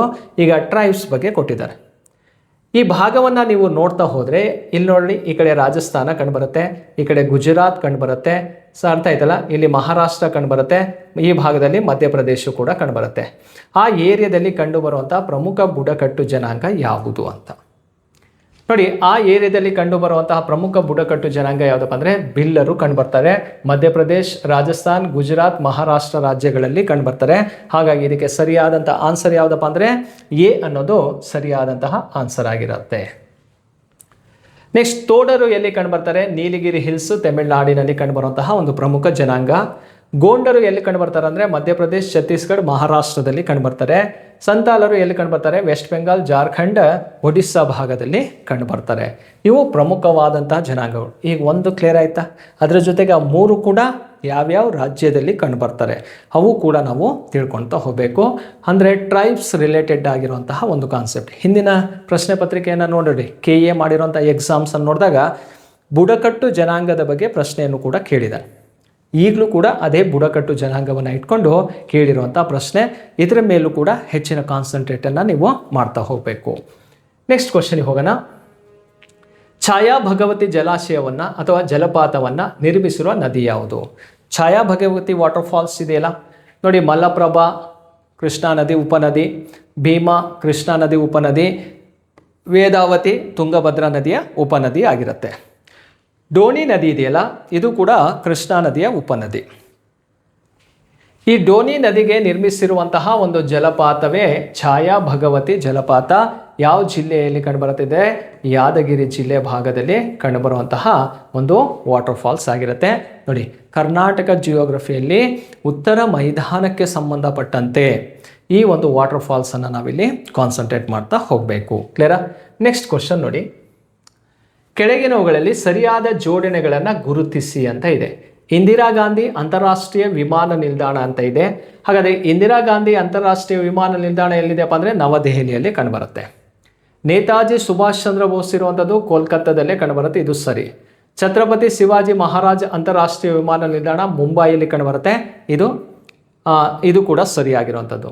ರಾಜೀವ್ ಗಾಂಧಿ ಅಂತಾರಾಷ್ಟ್ರೀಯ ವಿಮಾನ ನಿಲ್ದಾಣ ಕಂಡುಬರುವಂಥದ್ದು ಎಲ್ಲಿ ಅಂತ ಕೇಳಿದರೆ ಅದು ಹೈದರಾಬಾದಲ್ಲಿ ಕಂಡುಬರುತ್ತೆ, ತೆಲಂಗಾಣದಲ್ಲಿ ಕಂಡುಬರುವಂತಹ ಒಂದು ವಿಮಾನ ನಿಲ್ದಾಣವಾಗಿರುತ್ತೆ. ಇದು ತಪ್ಪಾದಂತಹ ಹೇಳಿಕೆ. ಇದು ಕರ್ನಾಟಕ ಮತ್ತು ಇಂಡಿಯನ್ ಜಿಯೋಗ್ರಫಿ ರಿಲೇಟೆಡ್ ಆಗಿ ಕೇಳಿರುವಂತಹ ಒಂದು ಪ್ರಶ್ನೆ ಆಗಿರುತ್ತೆ. ABC ಮಾತ್ರ ಸರಿ. ಎಲ್ಲಿದೆ ನೋಡಿ, ABC ಮಾತ್ರ ಸರಿ. ಮೂರನೇ ಆಪ್ಷನ್ ಅನ್ನೋದು ರೈಟ್ ಆನ್ಸರ್ ಆಗಿರುತ್ತೆ. ಕ್ಲಿಯರಾ? ನೆಕ್ಸ್ಟ್ ನೋಡಿ, ಸಾಗರಗಳಲ್ಲಿ ಸಾಗರ ಪ್ರವಾಹಗಳು ಒಂದು ವೃತ್ತಾಕಾರದಲ್ಲಿ ಚಲನೆಯನ್ನು ಪೂರ್ಣಗೊಳಿಸಿದರೆ ಅದನ್ನು ಏನಂತ ಕರಿತೀವಿ? ಈಗ ಓಷಿಯನ್, ಸಾಗರದ ಮೇಲ್ಮೈ ನೀರು ಏನಾಗತ್ತಪ್ಪ ಅಂದರೆ ಚಲಿಸುತ್ತೆ. ಆ ಸಾಗರದ ಮೇಲ್ಮೈ ಚಲಿಸುತ್ತಲ್ಲ, ಅದು ಎರಡು ರೀತಿಯಾಗಿ ಚಲನೆಯನ್ನು ನೋಡ್ತೀವಿ ನಾವು. ಯಾವ ರೀತಿ ಚಲಿಸುತ್ತಪ್ಪ ಅಂದರೆ ಒಂದು ಉಷ್ಣೋದಕ ಸಾಗರ ಪ್ರವಾಹ ಮತ್ತು ಶೀತೋದಕ ಸಾಗರ ಪ್ರವಾಹ ಅಂತ ಕರಿತೀವಿ. ಆ ವಾಮ್ ಕರೆಂಟ್ ಅಂತ ಕೇಳಿದರೆ ಸಮಭಾಜಕ ವೃತ್ತದಿಂದ ಧ್ರುವ ಪ್ರದೇಶದ ಕಡೆ ಹೋಗುತ್ತೆ. ಶೀತೋದಕ ಸಾಗರ ಪ್ರವಾಹ ಧ್ರುವ ಪ್ರದೇಶದಿಂದ ಸಮಭಾಜಕ ವೃತ್ತದ ಕಡೆ ಬರುತ್ತೆ. ಈ ಒಂದು ರೀತಿ ಹೇಗಪ್ಪ ಅಂದರೆ ಒಂದು ಸರ್ಕಲ್ ಟೈಪಲ್ಲಿ ಹೀಗೆ ಸುತ್ತುತ್ತಾ ಇರ್ತವೆ. ಕ್ಲಿಯರಾ? ಸಾಗರ ಪ್ರವಾಹಗಳು ಒಂದು ವೃತ್ತಾಕಾರದ ಚಲನೆಯನ್ನು ಹೊಂದಿರ್ತವೆ. ಆ ವೃತ್ತಾಕಾರದ ಚಲನೆಯನ್ನು ಏನಂತ ಕರೀತಾರಪ್ಪ ಅಂದರೆ ಗೈರ್ ಅಂತಲೇ ಕರೆಯುವಂಥದ್ದು. ಗೈರ್ ಅಂದರೆ ಏನು? ಸಾಗರ ಪ್ರವಾಹಗಳು ಒಂದು ವೃತ್ತಾಕಾರದಲ್ಲಿ ಚಲನೆಯನ್ನು ಹೊಂದಿರ್ತವೆ, ಅದನ್ನೇ ಗೈರ್ ಅಂತಲೇ ಕರೆಯುವಂಥದ್ದು. ಅಲೆಗಳು ಅಂದರೆ ಸಾಗರದ ಮೇಲ್ಮೈ ನೀರು ಹೀಗೆ ಚಲಿಸ್ತಾ ಇರ್ತವೆ, ಅದನ್ನು ಅಲೆಗಳು ಅಂತ ಕರಿತೀವಿ. ಉಬ್ಬರ ವಿಡಿತಗಳು ಅಂತ ಕೇಳಿದರೆ ಇಲ್ಲಿ ಏರುಬ್ಬರ ಇಳಿ ಉಬ್ಬರ ಅಂತ ಬರ್ತೀವಿ. ಹೈ ಟೈಡ್ ಮತ್ತು ಲೋ ಟೈಡ್ ಅಂತ ನೋಡ್ತೀವಿ. ಸಾಗರದ ನೀರು ಏರೋದು ಮತ್ತು ಇಳಿಯೋದು, ಏರೋದು ಇಳಿಯೋದು, ಇದನ್ನೇ ಟೈಡ್ಸ್ ಅಂತ ಕರೆಯೋದು. ಒಂದು ಏರುಬ್ಬರ ಆಗಬೇಕಂದ್ರೆ 6 ಗಂಟೆ 13 ನಿಮಿಷ ಟೈಮ್ ತೆಗೆದುಕೊಳ್ಳುತ್ತೆ. ಒಂದು ಇಳಿಯುಬ್ಬರ ಆಗಬೇಕಂದ್ರೂ 6 ಗಂಟೆ 13 ನಿಮಿಷ ಟೈಮ್ ತೆಗೆದುಕೊಳ್ಳುತ್ತೆ. ಇದನ್ನು ಹೈ ಟೈಡ್ ಮತ್ತು ಲೋ ಟೈಡ್ಸ್ ಅಂತಲೂ ಕೂಡ ಕರಿತೀವಿ. ಇದು ಟೈಡ್ ರಿಲೇಟೆಡ್ ಆಗಿ. ಗೈರ್ ಎನ್ನುವಂಥದ್ದು ಸಾಗರ ಅಥವಾ ಸಮುದ್ರದ ನೀರು ಏನಾಗುತ್ತೆ ವೃತ್ತಾಕಾರದಲ್ಲಿ ಸುತ್ತತ್ತೆ. ಯಾವುದು? ಮಹಾಸಾಗರಗಳ ನೀರು. ಅದನ್ನೇ ಏನಂತ ಕರಿತೀವಿ? ಗೈರ್ ಅಂತ. ಅಂದರೆ ಫಿಸಿಕಲ್ ಜಿಯೋಗ್ರಫಿಯಲ್ಲಿ ಓಷಿಯನ್ ಕರೆಂಟ್ಸ್ ಅಂತ ಬರುತ್ತೆ. ಸಾಗರ ಪ್ರವಾಹಗಳು ಆ ಕಾನ್ಸೆಪ್ಟಲ್ಲಿ ಬರುವಂತಹ ಒಂದು ಟಾಪಿಕ್ ಆಗಿರುತ್ತೆ. ನೆಕ್ಸ್ಟ್ ನೋಡಿ, ಕೆಳಗಿನವುಗಳಲ್ಲಿ ಸರಿಯಾದ ಜೋಡಣೆಗಳನ್ನು ಗುರುತಿಸಿ ಅಂತ ಇದೆ. ಕೈಗಾರಿಕಾ ಪ್ರದೇಶಗಳನ್ನು ಕೊಟ್ಟಿದ್ದಾನೆ. ಯಾವ್ಯಾವ ಪ್ರದೇಶಗಳು ನೋಡಿ, ಮುಂಬೈ ಪುಣೆ ಕೈಗಾರಿಕಾ ಪ್ರದೇಶ ಅಂತ ಇದೆ. ಮುಂಬೈ ಪುಣೆ ಕೈಗಾರಿಕಾ ಪ್ರದೇಶ ಯಾವ ರಾಜ್ಯದಲ್ಲಿದೆ? ಇದು ಮಹಾರಾಷ್ಟ್ರದಲ್ಲಿ ಕಂಡುಬರುವಂಥದ್ದು. ಆದರೆ ಕೊಟ್ಟಿರೋದು ಯಾವುದು? ಸೂರತ್. ಸೂರತ್ ಇರೋದೆಲ್ಲಿ? ಗುಜರಾತ್. ಹಾಗಾಗಿ ಇದು ಹೇಳಿಕೆ ತಪ್ಪಾಗಿದೆಯೋ ಅಥವಾ ಸರಿ ಇದೆ ಅಂದರೆ ತಪ್ಪಾಗಿದೆ. ಛೋಟಾ ನಾಗಪುರ ಪ್ರದೇಶ ಅಂತ ಇದೆ. ಛೋಟಾ ನಾಗಪುರ ಪ್ರದೇಶ ಬಿಹಾರ್, ಜಾರ್ಖಂಡ್, ಛತ್ತೀಸ್ಗಢ, ವೆಸ್ಟ್ ಬೆಂಗಾಲ್, ಒಡಿಸ್ಸಾ ಅಷ್ಟು ಕಡೆಯೂ ಕೂಡ ಕಂಡುಬರುತ್ತೆ. ಇದು ಭಾರತದಲ್ಲಿ ಅತಿ ಹೆಚ್ಚು ಖನಿಜ ಸಂಪನ್ಮೂಲಗಳನ್ನು ಹೊಂದಿರುವಂತಹ ಪ್ರದೇಶ ಯಾವುದು? ಛೋಟಾ ನಾಗಪುರ ಪ್ರಸ್ಥಭೂಮಿ. ಇದನ್ನು ಭಾರತದ ರೂರ್ ಅಂತಾನೂ ಕೂಡ ಕರೀತಾರೆ, ಅಥವಾ ಬೋಲ್ ಆಫ್ ಇಂಡಿಯನ್ ಮಿನರಲ್ಸ್ ಅಂತಾನೂ ಕೂಡ ಕರೆಯೋದು. ಹಾಗಾದರೆ ಛೋಟಾ ನಾಗಪುರ ಪ್ರಸ್ಥಭೂಮಿ ಅಂತ ನೋಡಿದಾಗ ಸಿಂದ್ರಿ ಅಂತ ಇದೆ, ಜಾರ್ಖಂಡ್ ರಾಜ್ಯದಲ್ಲಿದೆ. ಸರಿ, ಕ್ಲಿಯರಾ? ಛೋಟಾ ನಾಗಪುರ ಪ್ರಸ್ಥಭೂಮಿ ಬಿಹಾರ್, ವೆಸ್ಟ್ ಬೆಂಗಾಲ್, ಜಾರ್ಖಂಡ್, ಛತ್ತೀಸ್ಗಢ, ಒಡಿಸ್ಸಾ ಭಾಗದಲ್ಲಿದೆ. ಹಾಗಾದರೆ ಜಾರ್ಖಂಡ್ ಅನ್ನೋದು ಅದೇ ಪ್ರದೇಶದಲ್ಲಿ ಕಂಡುಬರುವಂಥದ್ದು. ದೆಹಲಿ ಮೀರತ್ ಪ್ರದೇಶ ಅಂತ ಇದೆ. ದೆಹಲಿ ಮೀರತ್ ಪ್ರದೇಶ ಅಂದರೆ ದೆಹಲಿ, ಉತ್ತರ ಪ್ರದೇಶ ಭಾಗದವರೆಗೂ, ಹರಿಯಾಣ ಭಾಗದವರೆಗೂ ಕೂಡ ನೋಡ್ತೀವಿ. ಹಾಗಾದರೆ ಅದನ್ನು ಪಾನಿಪಟ್ ಅಂತಾನೂ ಕೂಡ ಕರಿತೀವಿ. ಆ ಪ್ರದೇಶ ಎಲ್ಲಿದೆ ಅಂತ ಕೇಳಿದರೆ ಹರಿಯಾಣ ಭಾಗದಲ್ಲಿ ಕಂಡುಬರುತ್ತೆ. ಇದೇ ಝೋನಲ್ಲಿ ಇರುವಂಥದ್ದು. ಇದು ಏನಾಗಿದೆಯಪ್ಪ ಅಂತ ಕೇಳಿದರೆ ಸರಿಯಾದಂತಹ ಹೇಳಿಕೆಯಾಗಿದೆ. ಇದು ಕೂಡ ಸರಿಯಾಗಿದೆ. ನೆಕ್ಸ್ಟ್ ನೋಡಿ, ಕೊಲ್ಲಂ ತಿರುವನಂತಪುರಂ ಕೈಗಾರಿಕಾ ಪ್ರದೇಶ ಅಂತ ಇದೆ. ಕೊಲ್ಲಂ ತಿರುವನಂತಪುರಂ ಕೈಗಾರಿಕಾ ಪ್ರದೇಶ ಇರೋದೆಲ್ಲಿ? ಕೇರಳ ರಾಜ್ಯದಲ್ಲಿ ಕಂಡುಬರುತ್ತೆ. ಇಲ್ಲಿ ಪ್ರಕಾಶಂ ಅಂತ ಕೊಟ್ಟಿದ್ದಾನೆ. ಪ್ರಕಾಶಂ ಅನ್ನುವಂಥದ್ದು ಎಲ್ಲಿ? ಆಂಧ್ರ ಪ್ರದೇಶದಲ್ಲಿ ಇರೋದು. ಹಾಗಾಗಿ ಇದು ತಪ್ಪಾಗಿರುವಂಥದ್ದು. ಹಾಗಾದರೆ ಸರಿಯಾಗಿರುವಂಥದ್ದು ಬಿ ಮತ್ತು ಸಿ ಮಾತ್ರ ಸರಿಯಾಗಿದೆ. ಬಿ ಮತ್ತು ಸಿ ಮಾತ್ರ ಸರಿಯಾಗಿದೆ ಅಂದರೆ ಯಾವ ಆಪ್ಷನಲ್ಲಿ ಕಂಡುಬರುತ್ತೆ? ಎರಡನೇ ಆಪ್ಷನಲ್ಲಿ ಇರೋದನ್ನು ನೋಡ್ತೀವಿ. ಕೊಲ್ಲಂ ತಿರುವನಂತಪುರಂ ಅಂತ ಕೇಳಿದರೆ ಕೇರಳ. ಕ್ಲಿಯರಾ? ಮುಂಬೈ ಪುಣೆ ಅಂತ ಕೇಳಿದರೆ ಮಹಾರಾಷ್ಟ್ರದಲ್ಲಿ ಕಂಡುಬರೋದು. ಮಧ್ಯದಲ್ಲಿ ಛೋಟಾ ನಾಗಪುರ, ಡೆಲ್ಲಿ ಮೀರತ್ ಅನ್ನುವಂಥದ್ದನ್ನು ನೋಡ್ತೀವಿ. ಇವೆರಡು ಕೂಡ ಸರಿಯಾಗಿರುವಂಥ ಭಾಗವಾಗಿರುತ್ತೆ. ರೈಟ್? 10ನೇ ಪ್ರಶ್ನೆಗೆ 2ನೇದು ರೈಟ್ ಆನ್ಸರ್. ನೆಕ್ಸ್ಟ್ ಹೋಗೋಣ. ಏಷ್ಯಾ ಖಂಡದ ಈ ಕೆಳಗಿನ ನದಿಗಳಲ್ಲಿ ಯಾವ ನದಿ ಪೆಸಿಫಿಕ್ ಸಾಗರವನ್ನು ಸೇರುವುದಿಲ್ಲ? ಇದು ವರ್ಲ್ಡ್ ಜಿಯೋಗ್ರಫಿ, ಏಷ್ಯಾ ಕಾಂಟಿನೆಂಟ್ ಬಗ್ಗೆ ಕೇಳಿರುವಂಥದ್ದು. ಪರ್ಲ್ ಅಂತ ಇದೆ, ಹಾಂಗ್ ಹೋ ಅಂತ ಇದೆ, ಯಾಂಗ್ಟೇಸ್ ಕಿಯಾಂಗ್ ಅಂತ ಇದೆ, ಎನಿಸೈ ಅಂತ ಇದೆ. ಇದರಲ್ಲಿ ಈ ನದಿ ಆಗಿರ್ಬೋದು, ಈ ನದಿ ಮತ್ತು ಈ ಮೂರು ಕೂಡ 1, 2, 4 ಈ ಮೂರು ಕೂಡ ಎಲ್ಲಿ ಬಂದು ಸೇರ್ತಾವಪ್ಪ ಅಂತ ಕೇಳಿದರೆ ಪೆಸಿಫಿಕ್ ಮಹಾಸಾಗರವನ್ನು ಸೇರುವಂಥ ನದಿ. ಹಾಗಾದರೆ ಯಾವುದು ಪೆಸಿಫಿಕ್ ಮಹಾಸಾಗರವನ್ನು ಸೇರೋದಿಲ್ಲ? ಎನಿಸೈ ಎನ್ನುವಂಥ ನದಿ ಇದೆಯಲ್ಲ, ಅದು ಸೇರೋದಿಲ್ಲ. ಇದು ರಷ್ಯಾ ಭಾಗದಲ್ಲಿ ಹರಿತಾ ಇರುವಂತಹ ಒಂದು ನದಿಯಾಗಿರುತ್ತೆ. ಎಲ್ಲಿ ಹೋಗಿ ಸೇರುತ್ತಪ್ಪ ಅಂದರೆ ಆರ್ಟಿಕ್ ಸಾಗರವನ್ನು ಸೇರುತ್ತೆ. ಆರ್ಟಿಕ್ ಸಾಗರವನ್ನು ಸೇರುವಂಥ ನದಿ ಯಾವುದು? ಎನಿಸೈ ನದಿ ಕಂಡುಬರುತ್ತೆ. ನೋಡಿ, 2-3 ನದಿಗಳು ವರ್ಲ್ಡ್ ಜಿಯೋಗ್ರಫಿ ರಿಲೇಟೆಡ್ ಆಗಿ ಕೇಳಿರುವಂತಹ ರಿವರ್ಸನ್ನು ನೋಡ್ತೀವಿ. HKಯಲ್ಲೂ ಇದೆ, ನಾನ್ HKಯಲ್ಲೂ ಕೂಡ ಪ್ರಶ್ನೆಯನ್ನು ಬಂದಿರುವಂಥದ್ದನ್ನು ನೋಡ್ತೀವಿ. ಕ್ಲಿಯರಾ? ಸೊ ಇದು ವರ್ಲ್ಡ್ ಜಿಯೋಗ್ರಫಿ ಕಾನ್ಸೆಪ್ಟಲ್ಲಿ ನಾವು ತಿಳ್ಕೊಬೇಕಾಗತ್ತೆ. ನೆಕ್ಸ್ಟ್ ಕ್ವಶನ್ ನೋಡಿ, ಮೆಸಾಟಾ ಪ್ರಸ್ಥಭೂಮಿ ಯಾವ ಖಂಡದಲ್ಲಿ ಕಂಡುಬರುತ್ತದೆ? ಯುರೋಪ್, ಆಫ್ರಿಕಾ, ಉತ್ತರ ಅಮೇರಿಕಾ, ದಕ್ಷಿಣ ಅಮೇರಿಕಾ ಅಂತ ಇದೆ. ಮಾರ್ಕ್ ಮಾಡಿಬಿಡೋಣ. ಇದೇ ಮೆಸಾಟಾ ಪ್ರಸ್ಥಭೂಮಿ ಸ್ಪೈನ್ ರಾಷ್ಟ್ರದ ಭಾಗದಲ್ಲಿ ನೋಡ್ತೀವಿ. ಓಕೆ, ಯಾವ ಕಾಂಟಿನೆಂಟ್ ಅಂತ ಕೇಳಿದರೆ ಯುರೋಪ್ ಖಂಡದಲ್ಲಿ ಕಂಡುಬರುವಂತಹ ಒಂದು ಪ್ರಸ್ಥಭೂಮಿ ಆಗಿರುತ್ತೆ. ಹಾಗಾಗಿ 1ನೇದು ಇದಕ್ಕೆ ಸರಿಯಾದಂತಹ ಉತ್ತರವಾಗಿರುತ್ತೆ. ನೆಕ್ಸ್ಟು ಇಥೋಪಿಯಾ ಪ್ರಸ್ಥಭೂಮಿ ನೋಡಿ ಎಲ್ಲಿದೆ ಅಂತ ಕೇಳಿದರೆ ಆಫ್ರಿಕಾ ಖಂಡದಲ್ಲಿ ಕಂಡುಬರುತ್ತೆ. ಸೌತ್ ಆಫ್ರಿಕನ್ ಪ್ರಸ್ಥಭೂಮಿನೂ ಕೂಡ ಆಫ್ರಿಕಾ ಖಂಡದಲ್ಲಿ ಕಂಡುಬರೋದನ್ನು ನೋಡ್ತೀವಿ. ನೋಡಿ, ಉತ್ತರ ಅಮೇರಿಕಾ ಖಂಡ ಅಂತ ಕೇಳಿದರೆ ಕೊಲಂಬಿಯಾ ಪ್ರಸ್ಥಭೂಮಿ ಕಂಡುಬರುತ್ತೆ. ಕೊಲರಾಡೋ ಪ್ರಸ್ಥಭೂಮಿ ಅಂತಲೂ ಕೂಡ ನಾವಿಲ್ಲಿ ನೋಡ್ತಾ ಹೋಗ್ತೀವಿ. ಕ್ಲಿಯರಾ? ಸೊ ಈ ರೀತಿ ಒಂದೊಂದು ಭಾಗದಲ್ಲೂ ಕೂಡ ಒಂದೊಂದು ಪ್ರಸ್ಥಭೂಮಿ ಇದೆ. ನೋಡಿ, ಇದು ದಕ್ಕನ್ ಪ್ರಸ್ಥಭೂಮಿಯನ್ನು ಭಾರತದಲ್ಲಿ ನೋಡ್ತೀವಿ. ಇಲ್ಲಿ ಟಿಬೆಟ್ ಪ್ರಸ್ಥಭೂಮಿ ಕಂಡುಬರುತ್ತೆ. ಸೊ ಇಲ್ಲಿ ಶಾನ್ ಪ್ರಸ್ಥಭೂಮಿ ಅಂತ ಚೀನಾದಲ್ಲಿ ಕಂಡುಬರುತ್ತೆ. ಓಕೆನಾ? ಇವೆಲ್ಲ ಇದು ಮಂಗೋಲಿಯನ್ ಪ್ರಸ್ಥಭೂಮಿ ಅಂತಲೂ ಕೂಡ ಕಂಡುಬರುತ್ತೆ. ಇವೆಲ್ಲ ಪ್ರದೇಶಗಳನ್ನು ಪ್ರಪಂಚದಲ್ಲಿ ಮ್ಯಾಪನ್ನು ಇಟ್ಕೊಂಡ್ರೆ ನೀವು ಅಷ್ಟನ್ನು ಕೂಡ ನೀವು ನೋಡ್ತಾ ಹೋಗ್ಬೋದು. ನೋಡಿ, 12ನೇ ಪ್ರಶ್ನೆಗೆ ಸರಿಯಾದಂಥ ಉತ್ತರ ಯಾವುದು? ಯುರೋಪ್ ಅನ್ನೋದು ರೈಟ್ ಆನ್ಸರ್ ಆಗಿರುತ್ತೆ. ನೆಕ್ಸ್ಟ್ ನೋಡಿ, ಕಾಶ್ಮೀರ ಕಣಿವೆಯು ಈ ಕೆಳಗಿನ ಯಾವ ಶ್ರೇಣಿಗಳ ನಡುವೆ ಕಂಡುಬರುತ್ತದೆ ಅಂತ ಇದೆ. ನೋಡಿ, ಭಾರತ ಅಂತ ನೋಡಿದಾಗ ಭಾರತದಲ್ಲಿ ಹಿಮಾಲಯ ಪರ್ವತ ಹಾದು ಬರೋದನ್ನು ನೋಡ್ತೀವಿ. ಈಗ ಹಿಮಾಲಯ ಪರ್ವತ ಅಂತ ಕೇಳಿದಾಗ ನೋಡಿ ಯಾವ್ಯಾವ ಶ್ರೇಣಿ, ಇಲ್ಲಿ ಪಾಮೀರ್ ಗ್ರಂಥಿ ಇದೆ, ಅಲ್ಲಿಂದ ಸ್ಟಾರ್ಟ್ ಆಗೋದು ಇದು ಕಾರಕೋರಂ ಶ್ರೇಣಿ. ಯಾವ ಶ್ರೇಣಿ ಇದು? ಕಾರಕೋರಂ ಶ್ರೇಣಿ ಕಂಡುಬರುತ್ತೆ. ಅದಾದ ನಂತರ ಲಡಾಖ್ ಶ್ರೇಣಿ ಕಂಡುಬರುತ್ತೆ, ಇದು ಲಡಾಖ್. ಕ್ಲಿಯರಾ? ನೆಕ್ಸ್ಟ್ ಅದಾದ ನಂತರ ಜಾಸ್ಕರ್ ಶ್ರೇಣಿ ಕಂಡುಬರುತ್ತೆ. 3ನೇ ನೋಡಿ ಜಾಸ್ಕರ್ ಶ್ರೇಣಿ ಕಂಡುಬರುತ್ತೆ. ನೆಕ್ಸ್ಟ್ ಅದಾದ ನಂತರ ಯಾವುದಿದೆ ನೋಡಿ ಪೀರ್ ಪಂಜಲ್ ಶ್ರೇಣಿ ಕಂಡುಬರುತ್ತೆ. ಪೀರ್ ಪಂಜಲ್ ಶ್ರೇಣಿ ಇದೆ. ಇಲ್ಲಿ ಮಾರ್ಕ್ ಮಾಡಿ ಕ್ಲಿಯರ್ ಮಾಡ್ಕೊಳ್ಳೋದಾದರೆ ಇದು ಪೀರ್ ಪಂಜಲ್ ಶ್ರೇಣಿ, ಇದು ಜಾಸ್ಕರ್ ಶ್ರೇಣಿ. ಆ ಪೀರ್ ಪಂಜಲ್ ಶ್ರೇಣಿ ಮತ್ತು ಜಾಸ್ಕರ್ ಶ್ರೇಣಿಯ ಮಧ್ಯದಲ್ಲಿದೆಯಲ್ಲ ಅದೇ ಯಾವ ವ್ಯಾಲಿ ಅಂತ ಕೇಳಿದರೆ ಅದು ಕಾಶ್ಮೀರಿ ಕಣಿವೆ ಆಗಿರುತ್ತೆ. ಹಾಗಾದರೆ ಎಲ್ಲಿದೆ ಅಂತ ಕೇಳಿದರೆ ಪೀರ್ ಪಂಜಲ್ ಮತ್ತು ಜಾಸ್ಕರ್ ಶ್ರೇಣಿಯ ನಡುವೆ ಕಂಡುಬರೋದು. ಇದು ಹಿಮಾಲಯನ್ ಕಾನ್ಸೆಪ್ಟಲ್ಲಿ ಬರುವಂತಹ ಒಂದು ಪ್ರಮುಖ ಪ್ರಶ್ನೆ ಆಗಿರುತ್ತೆ. ಓಕೆ, ನೆಕ್ಸ್ಟ್ ನೋಡಿ 13ನೇ ಪ್ರಶ್ನೆ ಯಾವುದು ಅಂತ ಗೊತ್ತಾಯಿತು.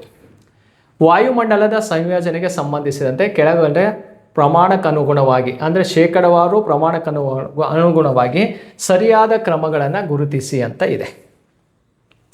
ಅಂದರೆ ನಮ್ಮ ಅಟ್ಮಾಸ್ಫಿಯರಲ್ಲಿ ಯಾವ ಗ್ಯಾಸ್ ಅತಿ ಹೆಚ್ಚು ಕಂಡುಬರುತ್ತಂತ. ವಾಯುಮಂಡಲದಲ್ಲಿ ಅತಿ ಹೆಚ್ಚು, ಇದು KS ಅಲ್ಲಿ ಆಲ್ರೆಡಿ ಬಂದಿರುವಂತಹ ಪ್ರಶ್ನೆ ಆಗಿದೆ. ಇಲ್ಲಿ ತುಂಬ ಪ್ರಶ್ನೆಗಳು KS ಮತ್ತು UPSC ಎಕ್ಸಾಮಲ್ಲಿ ಬಂದಿರುವಂಥ ಪ್ರಶ್ನೆಗಳು ಪೊಲೀಸ್ ಲೆವೆಲ್ ಎಕ್ಸಾಮಿಗೂ ಕೂಡ ಕೇಳ್ತಾ ಇದ್ದಾನೆ. ಇದು ಆಲ್ರೆಡಿ KS ಎಕ್ಸಾಮ್ನ ಪ್ರಶ್ನೆ ಆಗಿರುವಂಥದ್ದು. ನೋಡಿ, ಈಗ ಅಲ್ಲಿ ಯಾವ್ಯಾವ ಅನಿಲಗಳು ಹೆಚ್ಚು ಕಂಡುಬರ್ತಾವೆ ನೋಡಿ. ಭೂಮಿಯ ಮೇಲಿರುವಂತಹ ವಾಯುಮಂಡಲದಲ್ಲಿ ಅಟ್ಮಾಸ್ಫಿಯರಲ್ಲಿ ಹೈಯೆಸ್ಟ್ ಗ್ಯಾಸ್ ಯಾವುದಿದೆಯಪ್ಪ ಅಂದರೆ ನೈಟ್ರೋಜನ್ ಕಂಡುಬರುತ್ತೆ. ನೈಟ್ರೋಜನ್ ಎಲ್ಲೆಲ್ಲಿದೆ ಅಂತ ಗೊತ್ತಾಯ್ತಲ್ಲ, 2ರಲ್ಲಿ ಮಾತ್ರ ನೀವು ಹುಡುಕಬೇಕು. ನೆಕ್ಸ್ಟು ಆಕ್ಸಿಜನ್, ಇಲ್ಲೂ ಕೂಡ ಆಕ್ಸಿಜನ್ ಇದೆ, ಇಲ್ಲೂ ಕೂಡ ಆಕ್ಸಿಜನ್ ಇದೆ. ನಾವು ಆಲ್ಮೋಸ್ಟ್ ಅಂಡರ್ಸ್ಟ್ಯಾಂಡ್ ಮಾಡ್ಕೊಳ್ಳೋದು ಯಾವುದಪ್ಪ ಅಂದರೆ ಇಂಗಾಲದ ಡೈಆಕ್ಸೈಡ್ ಅಂತ ನೋಡ್ತೀವಿ.